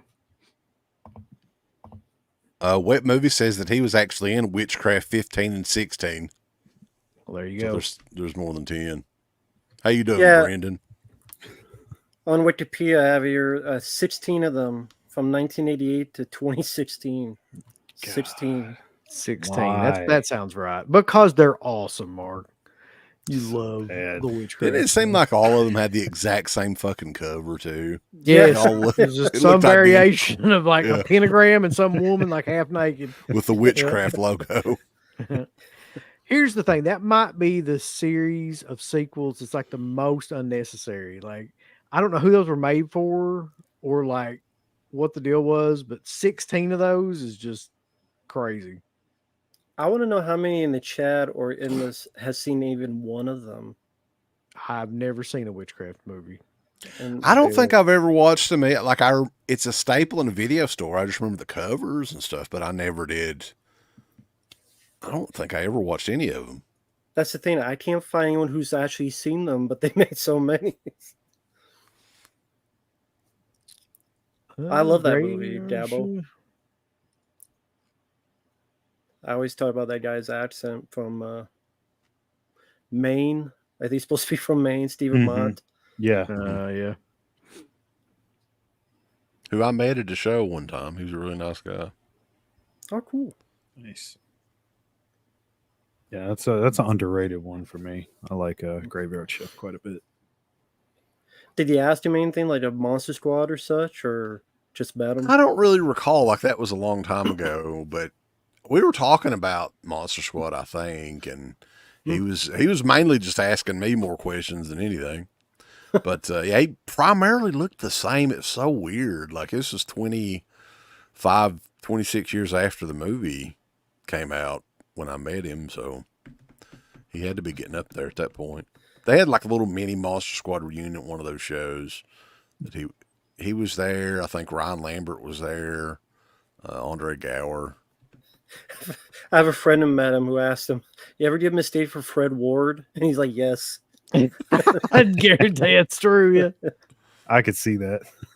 Because you watch Graveyard Shift and then you see Fred Ward in Tremors. Stephen Mott's like the evil version of Fred Ward in that movie. Same haircut, same everything. Getting back to the Stud Muffin Marq, yeah, it's his new gimmick. Yeah. That Might sounds as well like embrace man from like WCW in the 90s. It really does. Stud Muffin Marq. Stud Kingdom Muffin of Marq Oz. and yeah, the new American Males with Scotty Riggs and Stud God, Muffin Marq. American Males 2000. But like the Hobbs, convention thing though, like did you hear that Scarefest has like 90 guests booked? Yeah, I at mean, this point? I was looking at the list not too long ago. I was like, Jesus Christ. That's going to be the man. biggest fucking mess ever. Yeah, that's going to be a clusterfuck for sure. They just signed Clive Barker to it, and it's supposed to be his very last convention. Well, then I'm not going because if they like no shit, like I mean, I'd like to have something signed by Clive Barker, but I'm not going to fuck with all that lines and stuff because there'll be a million people there, man. About how much is it normally, guess-wise, on average? They're going up and up every year. Like I Yeah. don't think them people know what the fuck they're doing that own Scarefest now. They could get away with half of that guest Yeah, list. nobody, and it's like people. A lot of them are people nobody cares about or have done like 1,000 conventions, but like, They bring them there every year. The same fucking people too. Like Kane Hodder's been there at every Scarefest, I think. yep. Is it But- desperation or they just don't know any better? I mean, it's not desperation, I don't think, because it's a packed. Like they sell tons of tickets, don't they, Uncle Bill? I mean, last year. Yeah, I mean, it's You would. always packed. There's always like a ton of people there, but that's the problem, right? So, like last year when we went, I was like, this is really like too many people. So now you're going to probably double that this year by what if they're getting Clive and all the guests that they've got there. Like, you won't even be able to move. It'll be Well, really we uncomfortable. have a few Clive Barker autographs from back in the day because Yeah. he was one of the very best through the mail people like 20 years ago or whatever it was. He would fucking like you would have a damn letter, a customized letter from him. He'd sign the letter, which, you know, it may have been a form letter. I don't know, but most people didn't even do that. Put your address on there and everything. And it's a class act, Clive Barker. I'm glad he's still around, man. He's been in poor health though for over 10, 15 years at least. I'm shocked that he's still alive. I don't know what this is. A couple people brought this up though. What is Bash in Berlin? Is that some sort of like That's the Wrestling pay-per-view pay-per-view? tomorrow night, yeah. Actually, But- tomorrow morning because they're in Berlin. It's at like, when does it start? I don't even I think know. 11:30 a.m. Yeah. Right before noon. Yeah. See you, Bubsy. Frogs. We've actually watched, I forgot about this. We've watched several like kind of creature feature films here lately for Kino Cult. And I thought Food of the Gods was like hilariously bad and great at the same time. If you've never seen I've it. been watching Squirm too. They came out with that one last week. That's a pretty killer fucking movie. I mean, just creative. Like they didn't have a whole lot to work with as far as makeup effects or anything, but for 1976, it was pretty solid. It still holds up overall. And didn't you guys see one of Empire of the Ants? I believe was one, or Yeah. okay. So you can watch that one. That's I've just still got to fucking watch. hilarious. I've still got to review Kingdom of the Spiders, which is like the William Shatner one. Right. Okay. And then Kino did like some other ones a year or two ago, all right together like that too. Like Tarantula was one.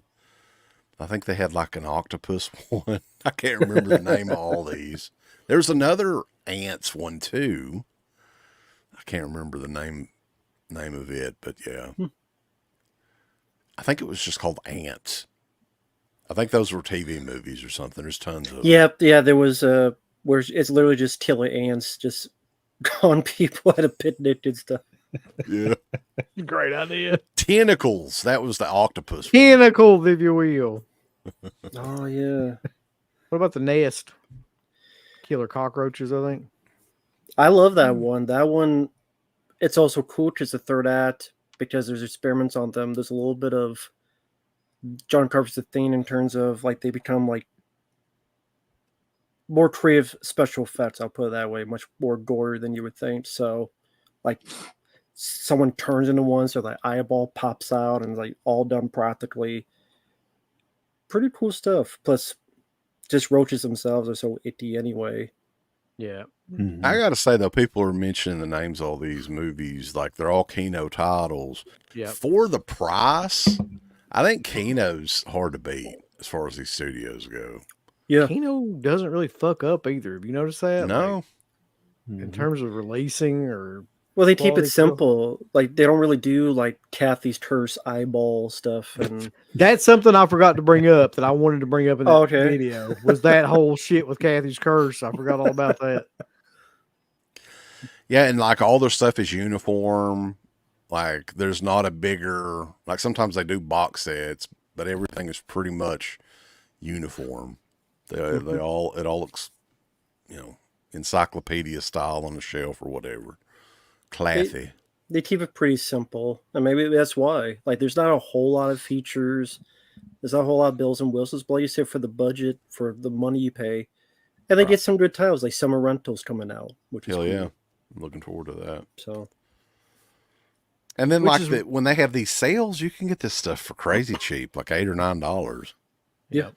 I'm hoping to get Leviathan at some point, like super cheap. If they ever like come down on it. Which was worse though, Willard or Ben? I'm not sure if I've ever seen Ben. I know I've seen Willard. I'd probably say Ben was worse, but it's been a long time. Wasn't Ben like a bigger hit though back in the day? Didn't that? Wasn't that Yeah, like a probably huge because that success? damn Michael Jackson song. Oh, Yeah. Remember that? Yeah. That was his first song, right? His first solo song. I don't know if it was his first, but it I definitely think his it first was. big hit. Yeah, Yeah. because it's His first that, solo single or something like singing that. to a fucking rat. That's so You killer. and I must make a pact. Ben, get your ass over here. Joe Jackson smacking Ben around. Alligator. We all know and love Alligator. Mm-hmm. Alligator 2, the mutation bulls. Yeah. You got to complete the God, no. Mm-mm. franchise. Joseph Baloney. Joe Bologna, baby. Fucking Orca, the killer whale. Uncle Bill's drunk buddy was in that too. Who? Richard Lee. Oh yeah, he was in God. Alligator 2, that's right. That's the Hunter. I swear though, like just the fact that he's in something to me makes it better. Like I don't know why. It does. He's You're just- right. He's fucking 'Cause he's- captivating, man. Because he's never Right. like he's never like he's in the same movie. He's like in his own fucking world or something, doing like his own thing. Like in every movie I've ever seen that guy in, he's like that. And you still have that poster, right? That he ripped. Yeah, it's somewhere out here. He ripped all the shit. Yeah. What's funny is like Felcher doesn't talk shit hardly about anybody, but he talks shit about Richard. I guess Richard Lynch, where he's dead, he don't care. But like about how difficult it was to try to interview him because he was fucking drunk off of his ass. That makes sense.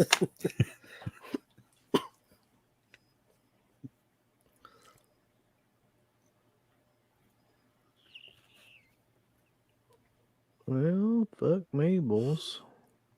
In the ice. Right in the ice.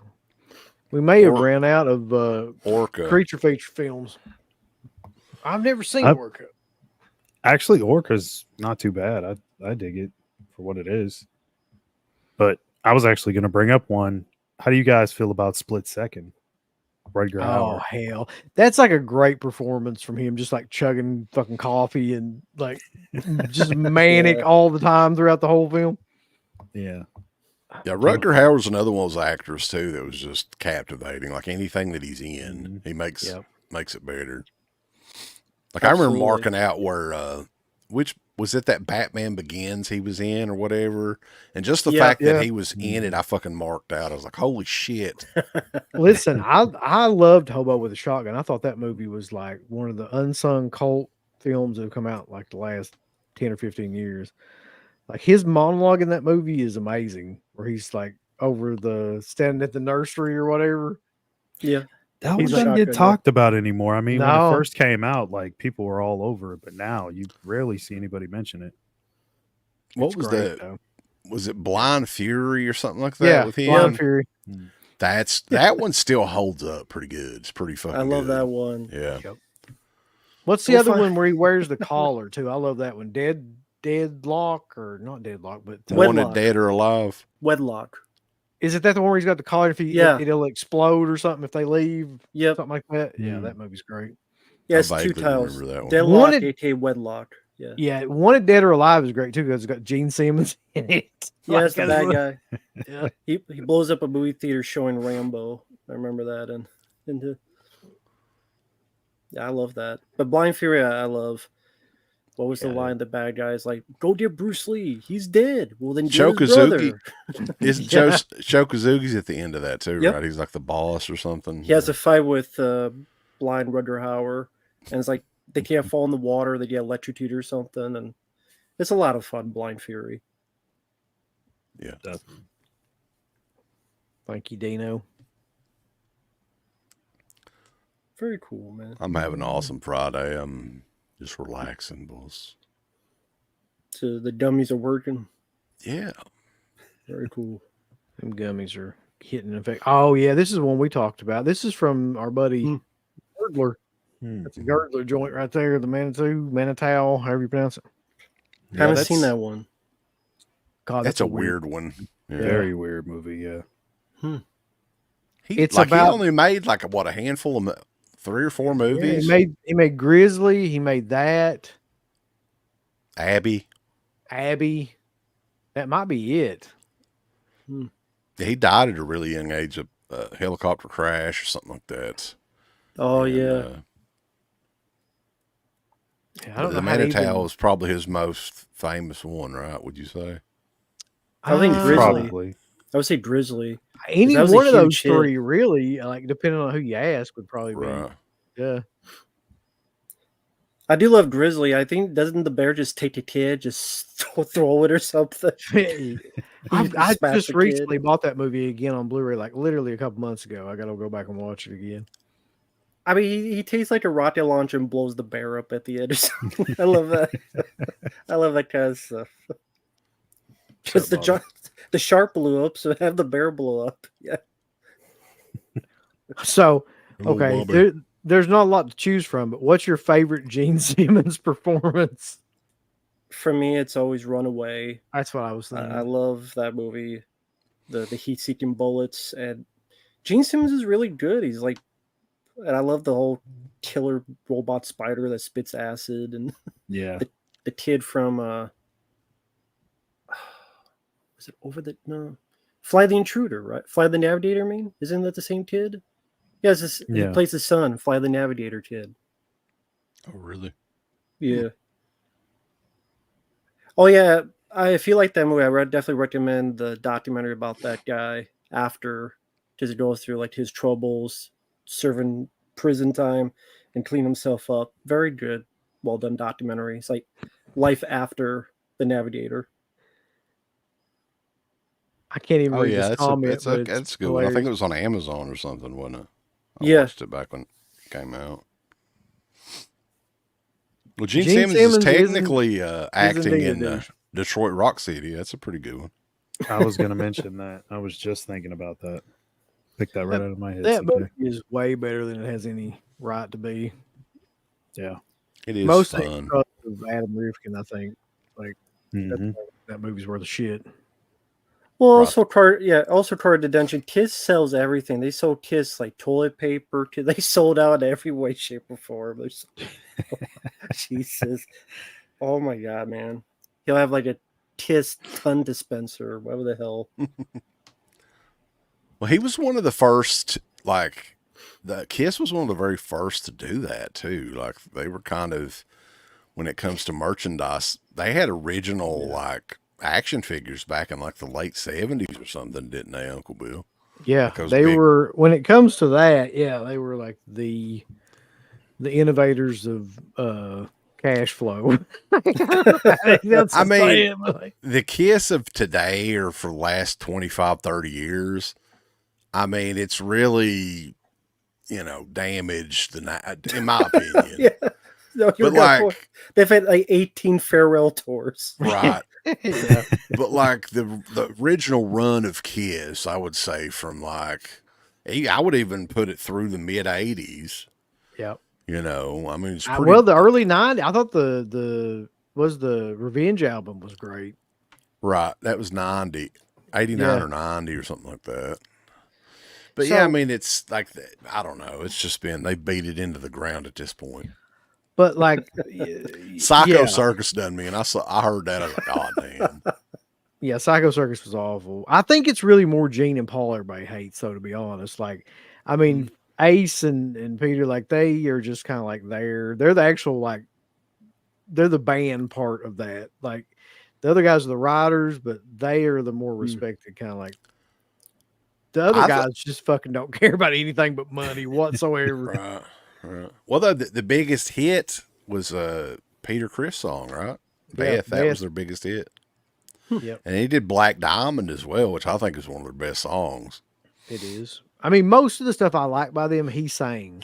Like my favorite songs from Kiss, like would be Peter Criss, like because he sang like the majority of like Rock Bottom and stuff too, and like, I mean, Parasite, wasn't that him?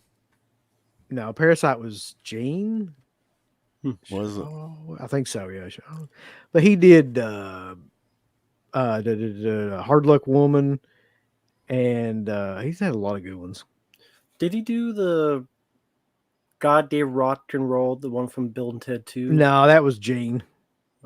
Damn. Hmm. But I still like that song. Didn't he do a reality show, Gene Simmons? Probably. He did. He probably did. Family Yeah, Jewels? he did. He Yeah, did. with his family. That was a horrible fucking show too. I saw something on YouTube the other day. I Strange completely Ways. forgot That's about. my favorite too. You're right. You guys probably don't remember this either. Do you remember when The Big Show had his own sitcom on Netflix? Yeah. What? I I don't remember that do. at all. I forgot that No. happened. I saw, like, I was just scrolling through Facebook and they had like a scene from it. I guess it was on WWE's YouTube page or something. And it was called The Big Show Show.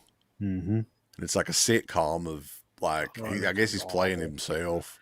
Is he just interviewing people like? No, it's like the fucking Family Matters with The Big Show. Oh, okay. Mm-hmm. Being better. That's why I never watched it. Oh my god. Oh, shit. This wasn't too awful long. It was probably 6 or 7 years ago.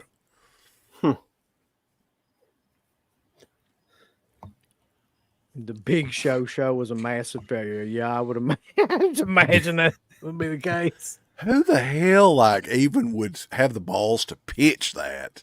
Like just that idea is hilarious. I mean, it's fucking hilarious if they would do it. Oh god, this might be like one of the worst wrestling angles ever. I like the episode where they tell his dad's coughing. They did a lot of crazy shit around that time period. You remember where the Big Boss Man fed Al Snow's dog to him? Yep. Whatever. Mm-hmm. God, that was that the Vince Russo days. Was he like writing at that point? He had to have been. It was around that time, I think. I'm not really sure. That just seems like shit he would be doing. Kiss meets the Phantom of the Park. I've never been able to sit through that movie successfully, like all the way through. I've never seen it. It's awful. It's a TV movie. Yeah, It's a no From the budget, same- TV movie, and they have like, don't they have fake Peter Chris's and yeah. Well, like the stuntmen and stuff in it are clearly not any of those okay. guys, and they show them like way too much. yeah. And the dialogue I think is ADR'd, so like it's just really apparent that they don't even know what the hell's going on. Oh, thank you, Love and Kindness. He sent you guys a super chat for $4.99. Oh yeah, here we go. What did one toilet say the other toilet? We'll name the band Kiss. That's not nice. There are Kiss toilets, so you're on the mark. on Yeah. that. Kiss coffins, Kiss toilets. I'm sure there's Kiss refrigerators. Oh yeah. I can believe this, Dino. I'm at Big Show, my uncle's restaurant, and he took pics of me off. That guy ate like €4 with all the trimmings and salt, and a sold for $8 with a bunch of pastries. And a sold, I don't know what it was, but yeah, I imagine that guy eats. Yeah. It's I'd say he's got a killer. hell of an appetite. Fan of the Park had a black ace Fraley ahead of its time and done some work. It really did, though. The stuntman was black, yeah, which is insane to think about. They thought That was what year was? was that? That was in like the 70s, wasn't it? Yeah, that was. I'd say that was 70. If I guess, it's 77 or 78. Yeah. Could you imagine when the Big Show takes a dump, like one of those big colon cleansing No, dumps? not really. God, I don't want to think about it. I don't know what you guys talk. You guys tell about the eating stuff. Maybe I think of like that guy Ryback does, where he's like, "I'm going to sit and eat in front of everybody and just stuff my face." That guy is the biggest tool, man. Like, I hate watching anything he does. That's a big thing, though. Like, what do they call it on YouTube? They call it and- mukbang when you just like. What's eat a that bunch of mean? shit. Where's that come I from? don't know. I have no idea. I just I know don't it's know. like a whole subgenre of shit of videos where people will just eat as much as they possibly can in front of like the camera. You know what I think of every time I hear the word mukbang? Yeah, I I have probably a do. Go ahead. feeling. Yeah, Yeah, I guess. I bet you don't. Okay. The South Park. I want to finger bang you into my life. no, that's not what I was thinking. it's finger banging. It's all right. Killer comment. Andre John used to have the shit. I've heard that. Yeah. Look up we did like a little Oh, clip where Andre the Giant shit all over Bad News Brown for real. This really happened in Mexico. Yeah. Where Andre had he had a ton, like he loved to drink. That was the big thing too. And he had like, I don't know, 15 margaritas or whatever before this match. And of course he had diarrhea. And you know the little butt spot that he did where he held onto the corner and just like smacked the guy. So as he was doing that, his, and it was like dripping all over Bad News Brown. There's never been any footage or pictures of it, but could you imagine? That would be a hell of a sight and smell. Jesus. What was the one watch all you guys did? It was like a wrestling match where Freddie and Jason fought. It was like in Japan or something. Oh yeah, it was like that was when they did Leatherface and those gimmicks. Yeah. Bunch of crazy shit in Japan around that time period. They had a Leatherface, Jason, Freddie. They had a Chucky at one point. The Chucky might have been in Mexico though. I don't remember. Might have been one of those Mexican minis. Oh God. I remember hearing Japanese wrestling was some crazy shit though back in the day, wasn't it, Uncle Bill? You remember we used to get those big Japan wrestling tapes and watch them? Oh yeah. They would get piranhas. They'd have a piranha death match where they'd have like a fucking tank. Those piranhas were clearly not like they were like half dead, just floating They're around. probably a little bluegill or something like that. Yeah, they had bluegills. That'd be awesome. Where would Just you find these painted 'em tapes? Like in the mail or? Yeah, I These used to. My first big thing, like when I got the internet, was trading wrestling tapes. Oh, okay. So, yeah, I used to trade wrestling tape with a lot of people that ended up getting in the wrestling business pretty hardcore too, oddly enough. But yeah, that was the first big thing. And like, this was right after probably the most infamous one is that King of the Death match one with, that they've shown on WWF with Flair, or with, not Flair, Foley and, Terry Funk and the Man. Oh God. And that kind of got everybody's interest up in all those hardcore Japan matches. I didn't realize until recently that Terry Funk broke Edge's neck. Like, did you know that? No.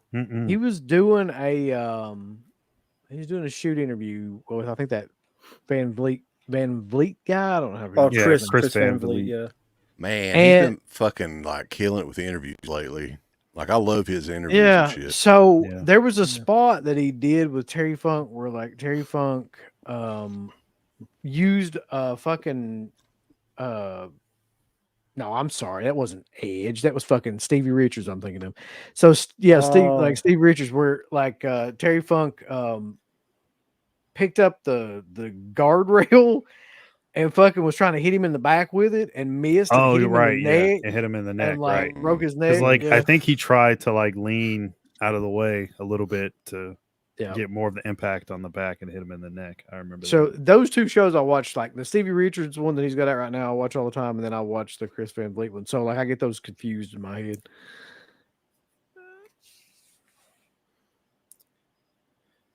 So I was curious, how did you first find out about the Japan stuff? Were you told about this, or did you just find out of the blue, like random chance, or? I think that they covered it on an episode of Raw. Like, didn't they do like segments? Mark may remember this. I don't know, with Jim Ross and they were finally giving Mankind kind of an origin story with everybody. Like, you know, they mentioned Cactus Jack finally and all of his other alter egos and stuff, and they showed the part of that match on Raw. I think actually.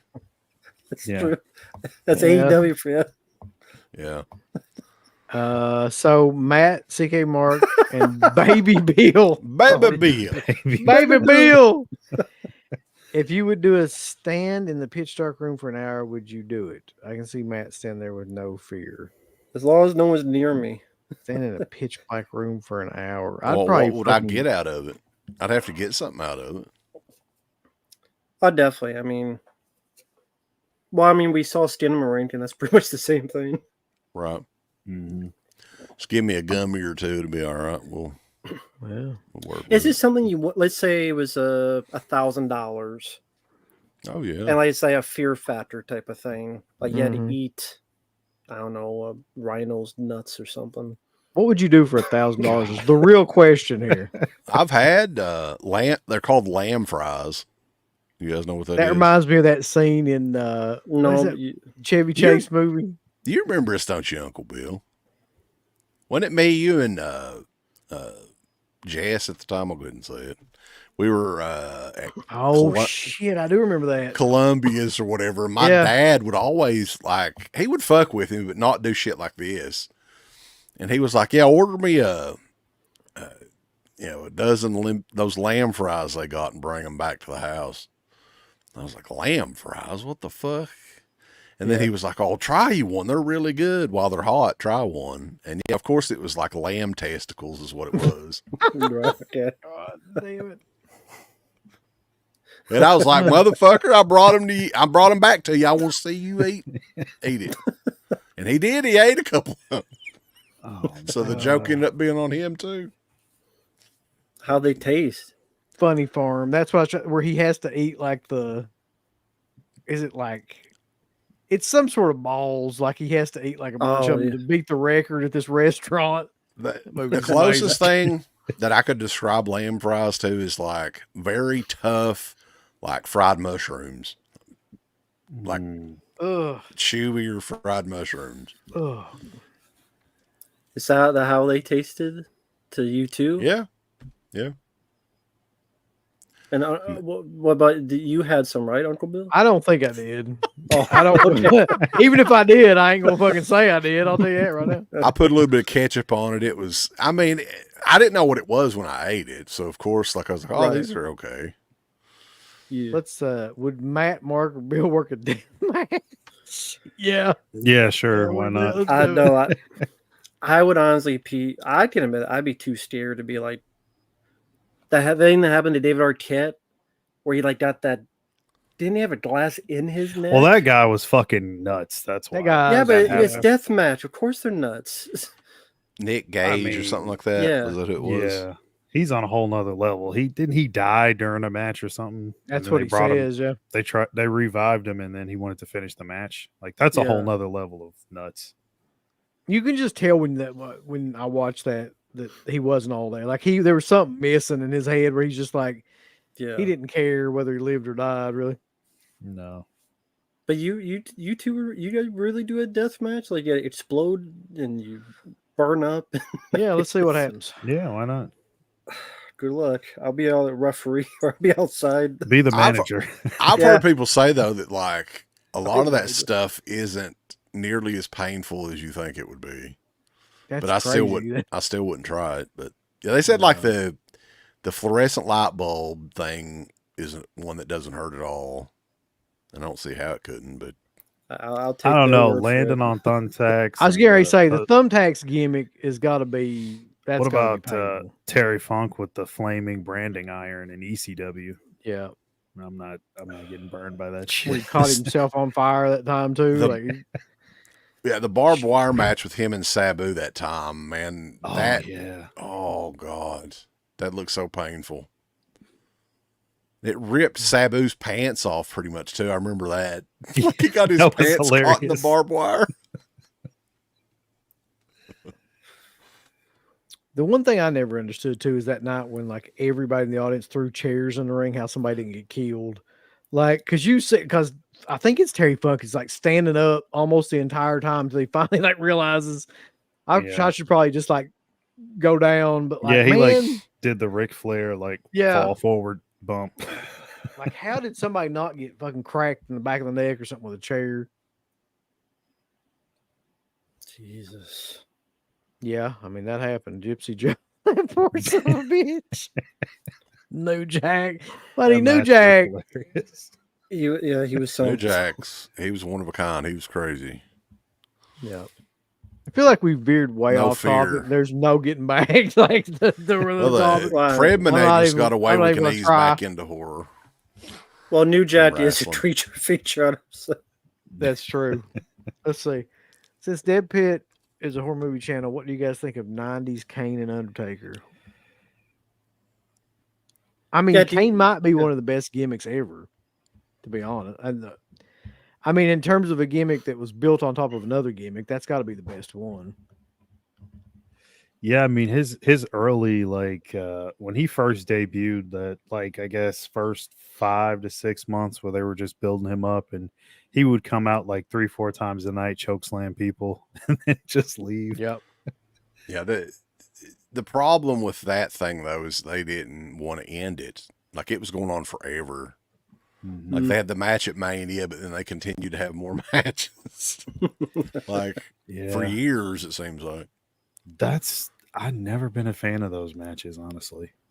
I think they're a great tag team, and I like them individually as wrestlers, but I don't. Any Kane versus Undertaker match, I never really got into. You know what would have been really cool though, if they would have brought the Underfaker back again and had like a 3-way dance with Kane, you know, and the fake Undertaker and the real Taker. That would have been cool. Did they About ever? fatal four way with the fake cane. When I was a kid, I thought it was so cool that when Undertaker finally came back, like the story was they killed Undertaker off at Royal Rumble or something like that, and he floated up like a ghost or whatever. And I don't know what the plan was at that point, if he was going to retire or what, but when he come back, they hired primetime Brian Lee from Smoky Mountain Wrestling, who they were buddies, I think. Yeah, he was part of that DOA And shit. they did Or the- look very similar. Like, this was very cool how they put it together, but they had a real turd of a match, and like that was it. After that match, he was done. So let me ask you all this: like, what's your favorite kind of version of the Undertaker? Because he had at least 4, really. Ministry, probably. Ministry Undertaker, yeah. For me, it was like when he first came out, when he was like the Wild West, like Undertaker. Is this when he was putting people in body bags? Well, this was even before that. This is when Brother Okay. Love was with him. Oh wow, we're like super Very early. Yeah. Yeah.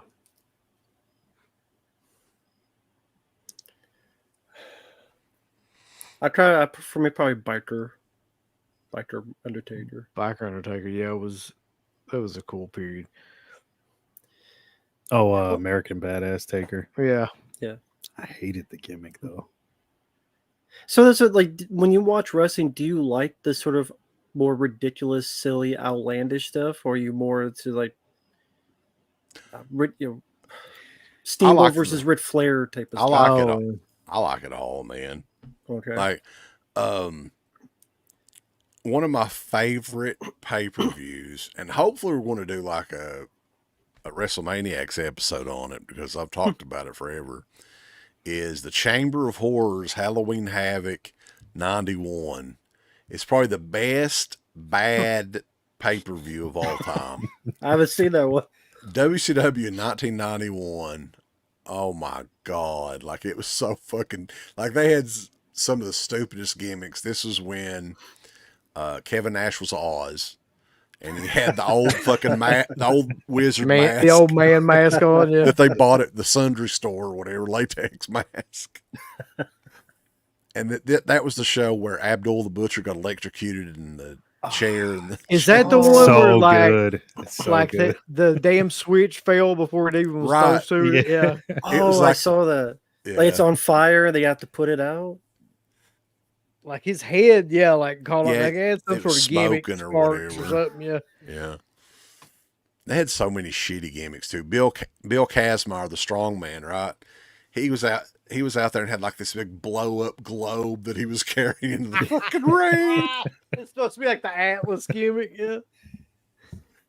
Oh, Well, fuck. They What had would he- so many bad. What would he do with it? Just bring it in? He just carried it down. Just to the carried ring, it and throwed it out to the side of the ring or something. I don't know what he did with it. Oh, we need to watch that. Yeah, Yeah. do something with it. Never seen that one. Oh man, that's a good one. Anyway, let's see. Chat wise, now we're completely like we're on a roll here with the wrestling. Coal Miner's Glove match. Yeah, boys. everybody knows that. The Halloween Havoc pay-per-views though were like they were an all-time favorite of mine when I was a kid. Like I always look forward to those. I'm gonna look up real quick, like what were the main events of those, just to see, starting around 90, 91. Well, the funny thing is, now I've still got this tape somewhere. It had the pay-per-view feed of Halloween Havoc 91 and WrestleMania 8, I think. I think they were both on the same tape. And the main event of Halloween Havoc 91 live, it was that Chamber of Horrors match because that damn cage was so huge. Yep. And they had to it took them forever to take it apart. I guess they probably worked on it the whole day putting it together or something. I don't know. And that's why it was the first match. But I think maybe the video version, they probably edited it into the last match or something. So it looks like in 1990, Halloween Havoc wasn't gimmicked out yet because like the main event was Sting and Sid Vicious and then Stan Hansen and Luger. So I mean, they all look like legitimate When kind of matches. when did RoboCop enter the picture? That was like RoboCop was- 92 or 93, right?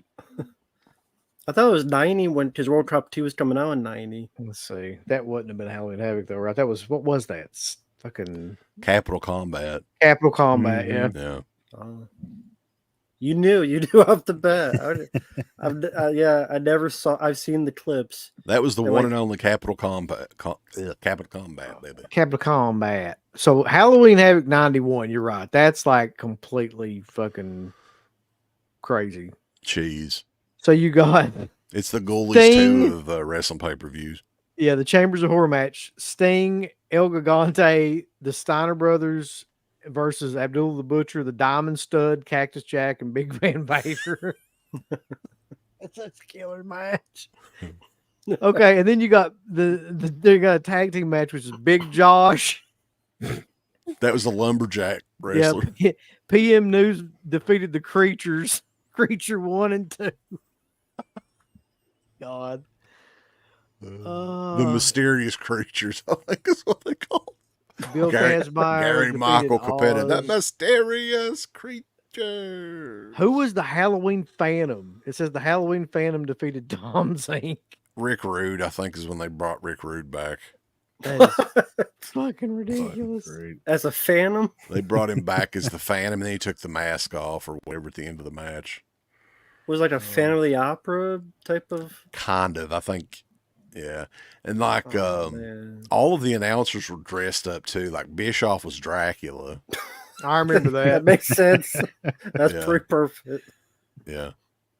He is a bloodsucker.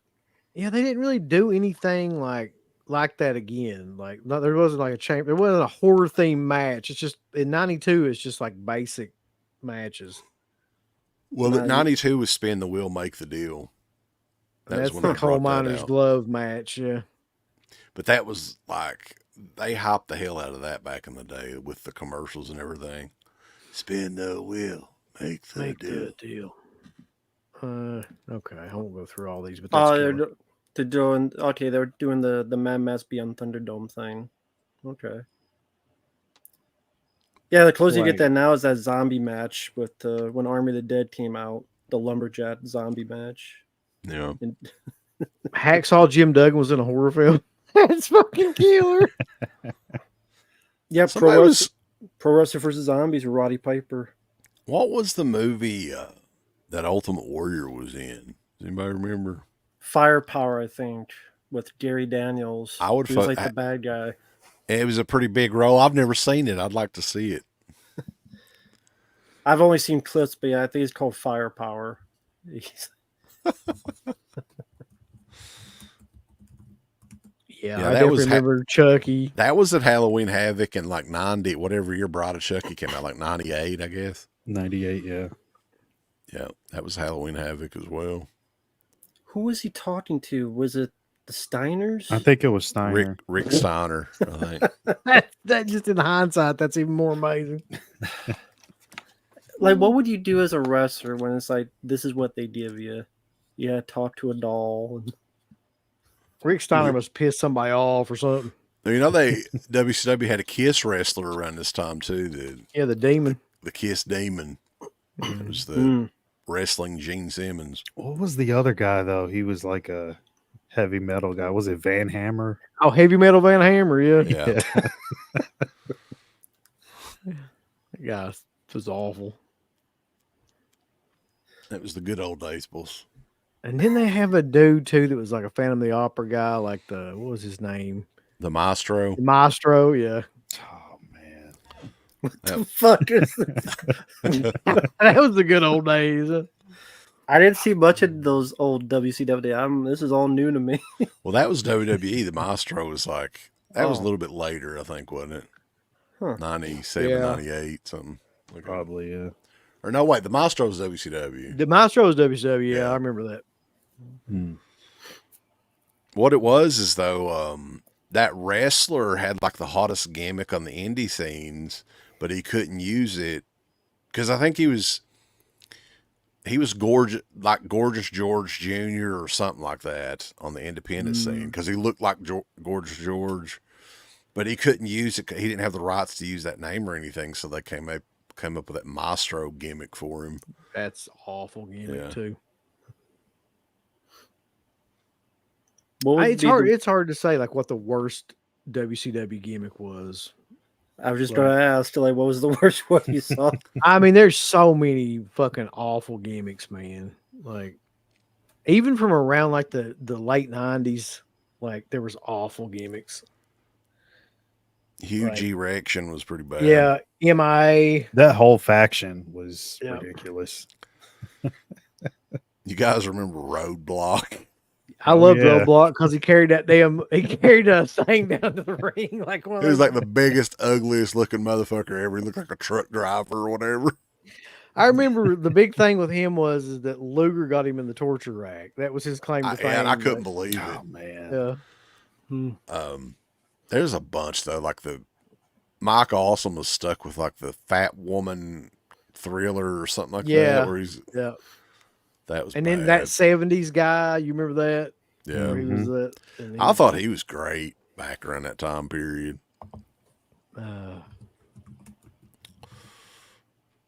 But look what they did, boys. Boys, I'm gonna have to get out of here. I'm getting ready to pass out. But you all have a good night. Talk about some more creepy crawlies, and we will catch you guys next time. Or I will. I see you. Speaking Later, of my CK. cat's down there. All right. Later, you guys. It's funny you mentioned that because I was just looking up and there's actually the 50 worst WCW wrestling gimmicks ever. So I have to. I look guarantee through that. number one is Shockmaster. I don't even have Yeah. to look at it. That's No. a whole show right No, there. that's Just- the Yeti. Oh, really? The Yeti's man. number one. I don't think the Yeti's as bad as the Shockmaster, honestly. Or the Ding Dongs might be. You remember the Ding Dongs? They had like hunchbacks. You couldn't pin them. That was their gimmick. Apparently, there's a Loch Ness monster where someone was a sea monster. Yeah. That happened. Jesus. That's all. All this is from Dungeon of Doom. Like that was the Oh, thing. okay. Like the Dungeon of Doom was basically just people for Hogan to beat. So they Mhm. kept like throwing out Okay. all these awful gimmicks just to try to make Okay. something work. Gotcha. Glacia. Everybody remembers Glacia. I Oh, used to yeah. love the fucking promos that Mortis would cut on Glacier because that Canyon had that lisp. Glacia. Let me tell you something. Who better than Canyon? That guy. I was like great. Canyon. That guy anyway. was great, man. Like he's a great Yeah. wrestler. Anyway, let's see. Somebody kept bringing up Society. I did want to go back to Society just because, like, that movie's batshit insane. Oh yeah. It might be like the ultimate kind of '80s goo creature movie or whatever you want to call that. Like, Mhm. it's like Cronenberg without being Cronenberg somehow. Like, it's like something he would make but didn't. Mhm. I always really loved that movie. Yeah, it was Brian Usna. Oh yeah. Yeah. Which we saw him at that last whorehound, and he was just sitting there with his thumb up his ass, like nobody was around him or anything, and it was Wow, that's kind of sad. yeah, that is. I would think there would actually be people that would want to talk to him. I mean, he's done so much killer stuff. Yep. Hmm. Oh my god, I wish they would have. They almost did the Ninja Turtles as a tag team. Well, yeah, but then they would have been sued for copyright. Yep. Jim Cornette fought Ninja Turtle. What do you guys think of Arrow's November? I haven't even seen it yet. What is it? What is their November slate, Mark? Do you know? I mean, I've seen the new releases. I don't know about the sale though, so I'm not sure. Scream Factory's going to announce something on Monday. It won't be worth shit unless it's like it won't be worth shit. A 4K or Blu-ray of The Invasion. The Nicole Kidman movie. That's Arrow Video. God. You can get that, Mark. No, In 4K as well. Limited edition. Simple Plan Limited Edition 4K, Elvira Mistress of the Dark Limited Edition 4K.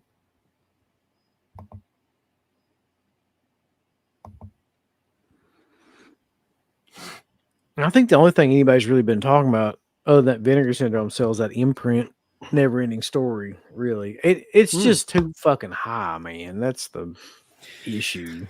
Yeah, that's a lot.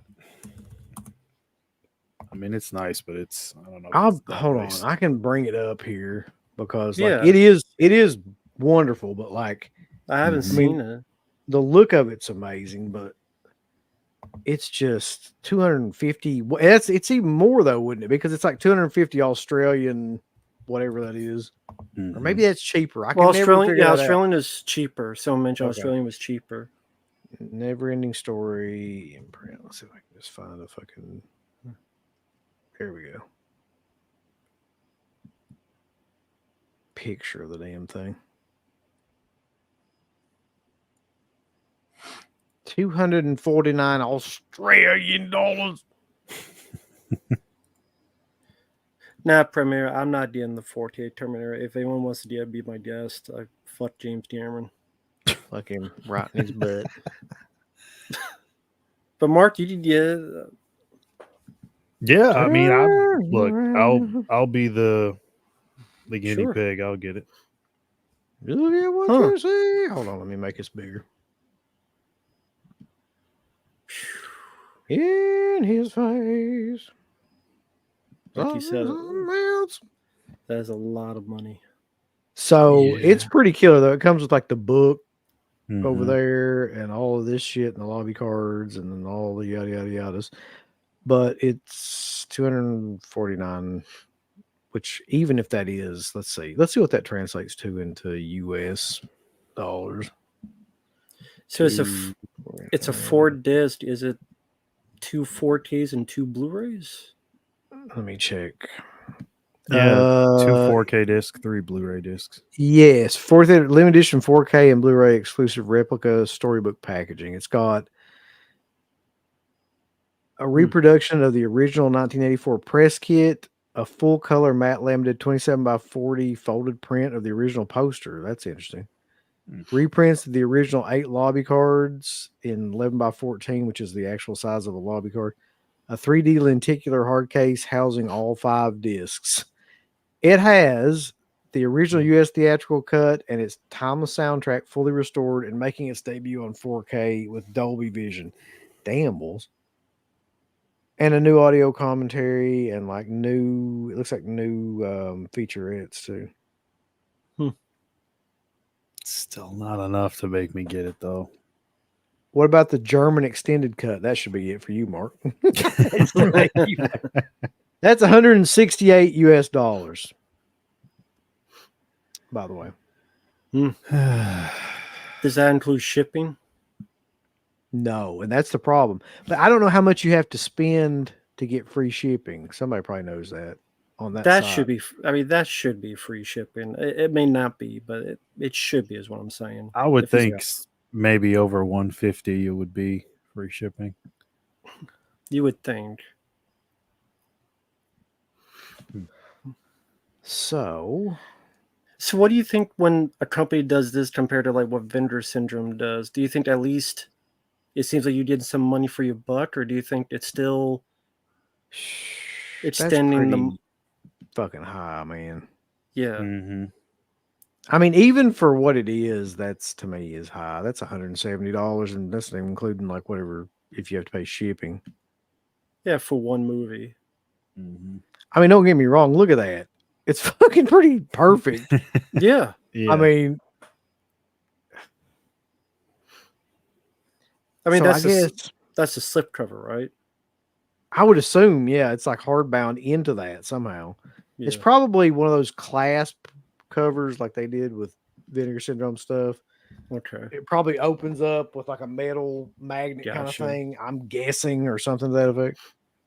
Yeah. Yes, the leather skins from a dingo. So what do you think should have been how much they charged?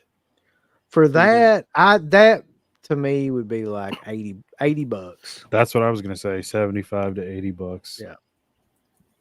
I don't know where in the fuck I get off with 170 basically. But if somebody's gonna buy it, probably sell out. To be honest, Yeah, I'm sure it will. Maybe Wes will buy it. he might. He might. Honestly, he's one of the people that he just secretly buys shit and then acts like he didn't buy it. I mean, he You said it's never- like you one of his never know. favorites, right? Yeah. Like one of his. It is. I mean, As far as hey, I know, it is, and it's like a great edition of it. So what do you want? yeah, go for it. I mean, as long as you don't find out. Hey, but you live only once. Yeah, primarily like I pre-ordered the Blair Witch one because I love that one from Second Sight. Oh man, I still need to pre-order that. I keep forgetting about it, but that I've got to do that. Yeah. From How much was that, Matt? That wasn't that much, was it? It was like $50 or 60? Yeah, I did it from Diabolic, which they worked out perfectly fine. Let me see. I got my receipt. It should be over here. It was with shipping $57.99. Yeah, I mean that's reasonable, man, considering what that is. How Yeah, big of a set that is too. Yeah, limited. It's got a big thick book with it, all the other stuff. Yeah, and with shipping, because without it was like $51.99. Why? Let's see. Hold on. While we're on here, let's just take a look at some of the newer stuff that's come out. I know Sure. before we get off here. I did get this in. Speaking of pre-orders and stuff from Australia, Australia. Sorry.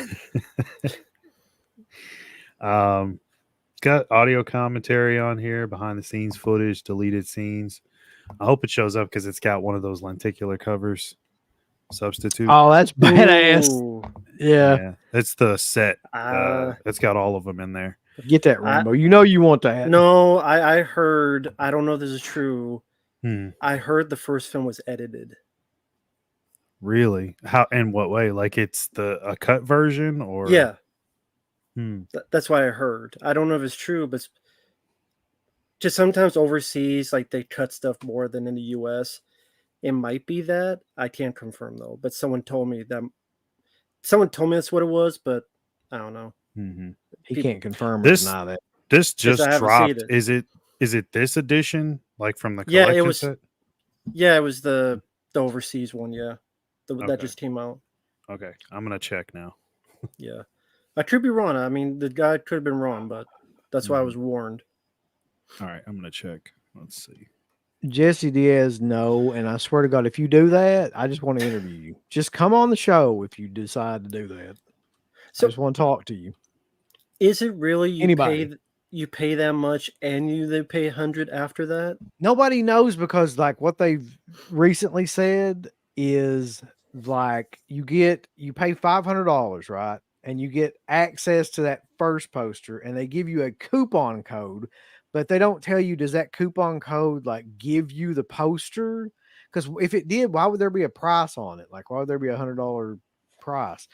Or does that coupon code just give you some sort of discount From the On- 100. Yeah, from the 100, which is my guess. Like, those posters look like shit, man. It does. Like they, And they don't even, it's not even about a movie. They're selling the website. Vinegar Syndrome. right? So it's, It just doesn't. None of that makes any sense to me. What if Uncle Bill got 2 rock toast? It's French toast that's 4 inches thick with peanut butter jelly, honey, whipped cream, and syrup. That sounds pretty fucking good, really. that actually does Peanut sound butter good. jelly, honey, whipped cream, and some syrup. haven't had French- What if I did, Bobby? That would be amazing. I haven't had French toast in a while. That'd be great. Grande, are you off there? How'd the rest of that go? Because that was pretty cool. Yeah, it was great to stream with you too. Hey there, Grande. So, Mark, you got ripped off? He's checked. I'm doing Yeah. some serious investigation work over Yeah. here. If that is the case, that's pretty crappy business. Yeah, I saw that the first time Blair Witch Project on VHS. I didn't even know any of the hype. I saw that when it came on VHS because we didn't have internet, so I didn't see all the buzz. I just saw Roger Ebert's review. I'm like, let me check it out, and it was so new to me. I just really got into it. I liked the mythology of it. I saw the Curse of the Blair Witch on Sci-Fi Channel, and yeah, it's simple, but it was effective. More so because I've seen a lot of found footage films, and they're not all that effective. Yeah, you're right. That's just me, though. No. Man, that was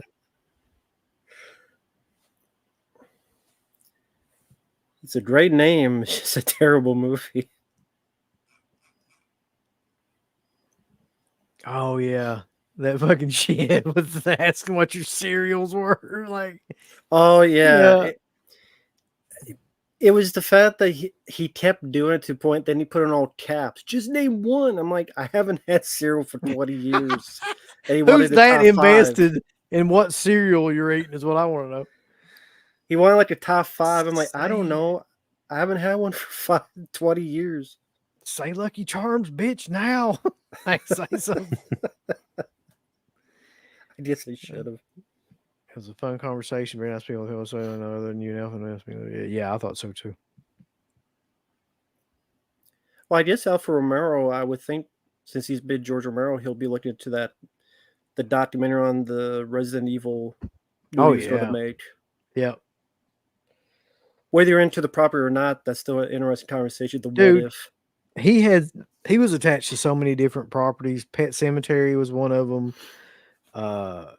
Romero, I mean, he was supposed to do Pet Cemetery. He was supposed to do Resident Evil. He was supposed to do what was the other big one? It's around the 80s. Was he going to do The Stand? Yes, The Stand. Yeah, he was going to do the miniseries The Stand. I don't know if it was going to be a movie or a miniseries when he was around with it, but like, yeah. And then Twilight of the Dead, all that shit, like where it fell through. The Mummy. I think he was going to do The Mummy. Mummy, yeah. Is there one of those you wish you could have seen if you had a top? You know, I was thinking about that. If I'd had more time on that show, I was going to bring that up too. Like, which one of those do I think he would have done best as a director on? And honestly, for some reason, I thought it was The Stand. Like, I thought that would be a movie that would be more up his, because it's basically an upscale version of The Crazies, really. Like, they had the exact same plot, essentially, without the the spiritual aspect of that's not in The Crazies, but still. Yeah, he probably would have done really good on Pet Cemetery too, because that takes place in basically like one spot. I really want to see that Vince McMahon fucking documentary that's coming up on Netflix. That's going to be a trip. Danny says he dropped $150 on 4 movies on the video. I bought Rad, and I bought because I don't have Rad, and I bought the Forgotten Giallo Volume 5. I'm trying to get all those like slowly through some of these sales. Well, they did have a lot for $8. There were just nothing you really wanted. No, most of those I either already had or like I just didn't give a shit. Yeah. I'm hoping that tomorrow I'm going to be covering that sale too tomorrow, so I'm hoping there's something on that. You guys mentioned before. I'm surprised they didn't bring down Sidekicks since that hasn't sold. They did though. It was 50% off on that sale, but it was still like $32. Yeah. Oh yeah. So I almost bought that too, but I was like, I'm just keep waiting for that to go down because they got so many of them, man. I feel like at some point that's going to be $20-$25. Premiere, we actually did a stream where all three of us talked about Romulus. If you want to give that a watch, it's on my channel. We talked about in depth all of our thoughts. We weren't fans. But Marq, we were talking on when I did the show with Alpha about Bruiser, about essentially Bruiser is the movie that Romero made because of all the shit that happened to him with all those studio movies. So if you watch Bruiser through the lens of this is like a director who is personally making this film, but based on his own experiences of just like everybody letting him down in his life and like all these projects falling through and all this stuff, it kind of takes on a whole new meaning. Which I love the first half of Bruiser, and I think the second half it kind of like peters off, for lack of a better word. So, Mark, did you was that Via Vision the one you have? Yeah, it is. Because like this guy says, it's the first film it's censored. Entire deaths are cut out. Scenes are shortened, and the bad guy's death at the end of the film has him standing up What 1 the second fuck? and magically dead on the floor for no reason. Any level of quality control should have been pit this up. Well, there you go. There's quality control. If that's the case. Hey, Mark, save that for my next video. Is that this like version of the Blu-ray though? I don't know if this is enough. This one says that it's the full runtime on the back. I don't see anything online that says it's cut. I'll watch it and see. Is that the one that's like the all 4 films and limited edition with the cards and? I believe so. Because that's the same picture he's showing here. It like was the cover you had. Yeah, but well, I guess if it's the Via Vision one, I guess that's the one he's talking about because that's what I have. So I don't know. Again, this just came out, so does he have it or something? Yeah, he does. He has his picture on it. Okay. It's that. This is from 3 days ago. It's on Reddit, and I know but I mean, Reddit's a little bit more honest. Mm-hmm. And there's a few other people that said it. So that's weird because again, it has the full running time. I checked on. Well, I'm sure they have the running time because they thought it was. They haven't seen fucking. They probably don't know what the substitute is. It's just they bought the title. I'll watch it and see. I'll let you know. It's like when I got that Oliver Gruner film Nemesis, and they didn't tell people it was a different cut of the film. Mm-hmm. And I'm like, wait a minute, this is a different cut. And I talked to the person because I was mad. And I said, well, I didn't know. You released the thing. It was MVD. It was MVD, and I could believe that. Yeah, we had a bit of a like argument on the Blu-ray.com forum, but then like we both settled, and then I got a free Blu-ray out of it. So I picked Double Dragon because I couldn't find anything else, even though I don't like the movie. I'm like, I didn't do it for that, but yeah, like sorry to cut you off. I see the article. Well, it's not an article, but the post on Reddit, and I see what you're saying. Like he says, 2 through 4 are uncensored, but the first one is not, from what he's saying. So it might have been like a foreign copy that sometimes those foreign films are more edited. So they might have just put that on there and not. Or they just. It. Well, see, that's the thing. Like I know a lot of people say that about like a lot of foreign movies, and I have obviously a ton of German stuff. I got a bunch of French stuff. Most of the time, they're not censored. At least, or maybe I luck up. I don't know. But with this one, I mean, I haven't seen it. He has, so maybe he's right. Yeah, I'll look into it. He said something about like they probably didn't mean to put that version on. Right. Well, yeah, I mean, it's like their source of it, like they put the wrong one. It was supposed to be uncensored, but they didn't put the uncensored one. So, oh well. Well, just like his rant, it's all quality control is nowhere to be found. No. Mm-hmm. Yeah, he's telling everybody on here to write into the site so that they can fix it, but I don't think that's going to happen. Right. It's already out now. They're not doing replacement discs. So I am going to highlight a company on here just to kind of use as a template for us to look at some pre-orders, which is my favorite place to order from, Orbit. So this is just like some of the new release stuff that's coming out. Like, and I'm just using the Orbit site because they're a great company to order from. Mm-hmm. In terms of if you want to get stuff fast, especially. That's how I got this.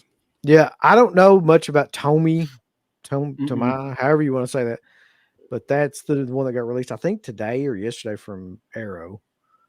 A simple plan. Mark's marking out, for lack of a better word there. Oh over yeah, that one. can't wait to get that. That's the 4K limited edition. Mistress of the Dark, 4K. The Invasion, the one with, like you were saying, Nicole Kidman. Nicole Kidman, yeah. 4K. And then you got Pulse 4K, which that's a region free one. That must be, what is that? Umbrella? That's Umbrella, yeah. I might get Boiling Point. Boiling Point, yeah, the Wesley Snipes. That's region free too. That's $30 fucking dollars free. Is that a Blu-ray? It's a Blu-ray, yeah. Schbools, come on. Wesley Snipes or all right. Then Bird Eater. That's CK's favorite. Fucking Bird Eater. So fucking those are some pre-orders. Oh, God. And then here's some imports that are coming in too.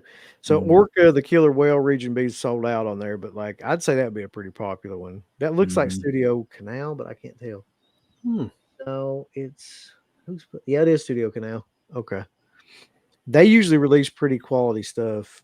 The Commitments, I love that movie. Odd movie to be on there, but yeah, sold out too.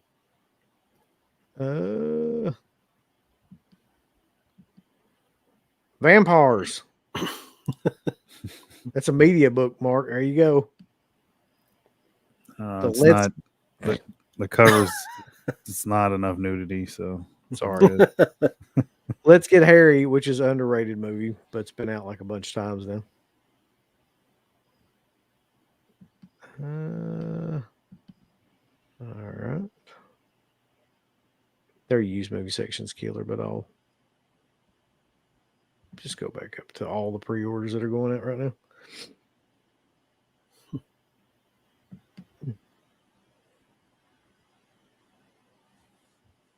No cancellations on none of this shit, boy, so don't even try. Eyes Without a Face. Yeah, that's what we talked about last time.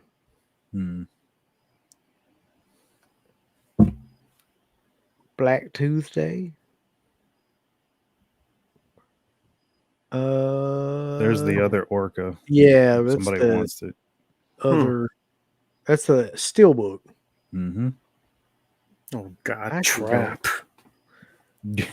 Right here you go, though. You got to buy this if you haven't already. The Nightmare on Elm Street 4K. Oh, man. Buy that now. No, not getting that one. Okay, here's my question. I 100% want to buy this, but like these editions look like shit to me. There's a 4K Steelbook, I think, of that. Yeah. It might be on Orbit, but you might have to search it. I mean, I got to find something that looks better than that for some reason. That just looks ridiculously shitty. That'll probably be a Walmart. Yeah, I mean, That long legs. I don't know if the 4K will be, though. Blu-ray will be. Does Walmart even release 4Ks? I guess they do, yeah, sometimes. Sometimes, yeah, at least here. Late Night with the Devil Standard Edition.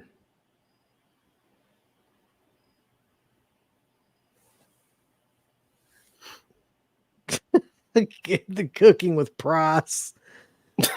Vincent Price cooking. Shit. That's awesome. I didn't know that was a thing. How did I not even ever see this, Mark? Did you see this? The Pet Cemetery, huge, like, collector's edition.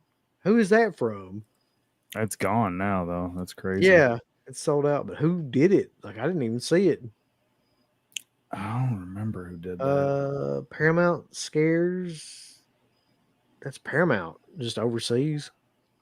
Yeah. It's like this. Hold on. This. I was actually doing a video on this. This edition of Crawl. Oh, yeah. This Paramount did this one as well.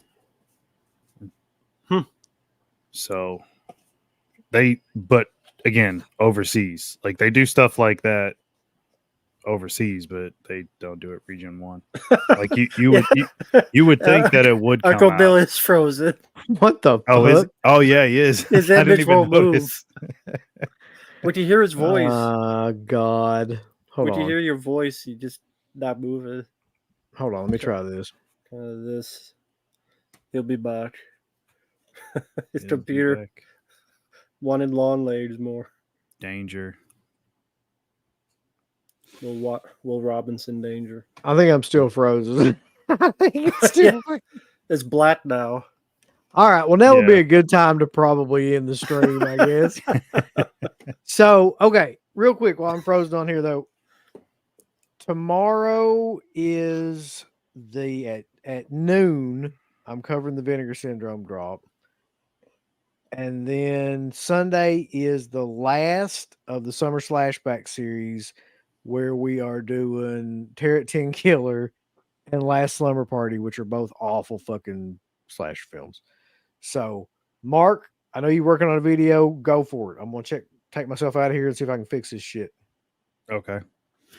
Yeah, I'll be finishing up that crawl video. It's 5-year anniversary for the movie. It is technically kind of a creature feature, but more of an animal attack movie in a way. I wouldn't say it's creatures, but still very fun. You're a fan of Crawl, right, Rambo? Yeah, I enjoyed the film. Alexander Aja made that, Mhm. and I thought it was pretty good for what it's trying to be. Good animal attack creature feature, kind of like what we were talking about in the show. But yeah, I thought it was one of the better ones. Mm-hmm. Yeah, one of the better produced Sam Raimi movies. I know he's producing all those Evil Dead movies, but yeah, I'm not really into those. But yeah, I'll be having that one done pretty soon, and not sure what I'm going to do after that. They just did a review of Neon Demon, so maybe I'll do that and then point people in the direction of their review once I put up, because it's I have the media book and the steel book for it, so I'll probably show that.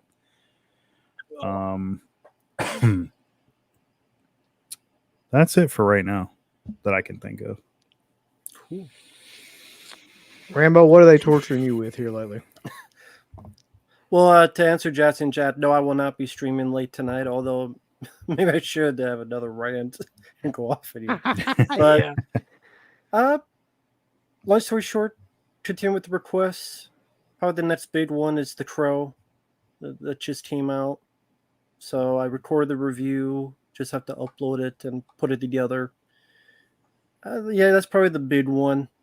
Other random ones, the David Fincher film The Killer, the Estate Room movies. There were 2 of them. Yeah, more to come. So it should be fun. And yeah, thanks for having me on there. It's been a lot of fun, like always. Yeah, man, these shows are always probably my favorite shows that I do, really. And so also thanks to everybody that have been here tonight. We've had around 160 to 170 people on here all night, which has been awesome. And check out like all the stuff we've all got coming up. I mean, it's going to be a pretty packed weekend, I think. So check us out. Go over and buy some shit. Buy Rambo shirt. We need to develop a Stud Muffin Marq shirt. That's the next. That would be the one I get. Yeah, that's the next shirt I'm going to try to like get him to make. Oh God. Oh yeah, I didn't even know this shirt was on there. Like he sent this as a gift. He's like, oh yeah, I forgot to take it off the site. I'm like, I didn't even know.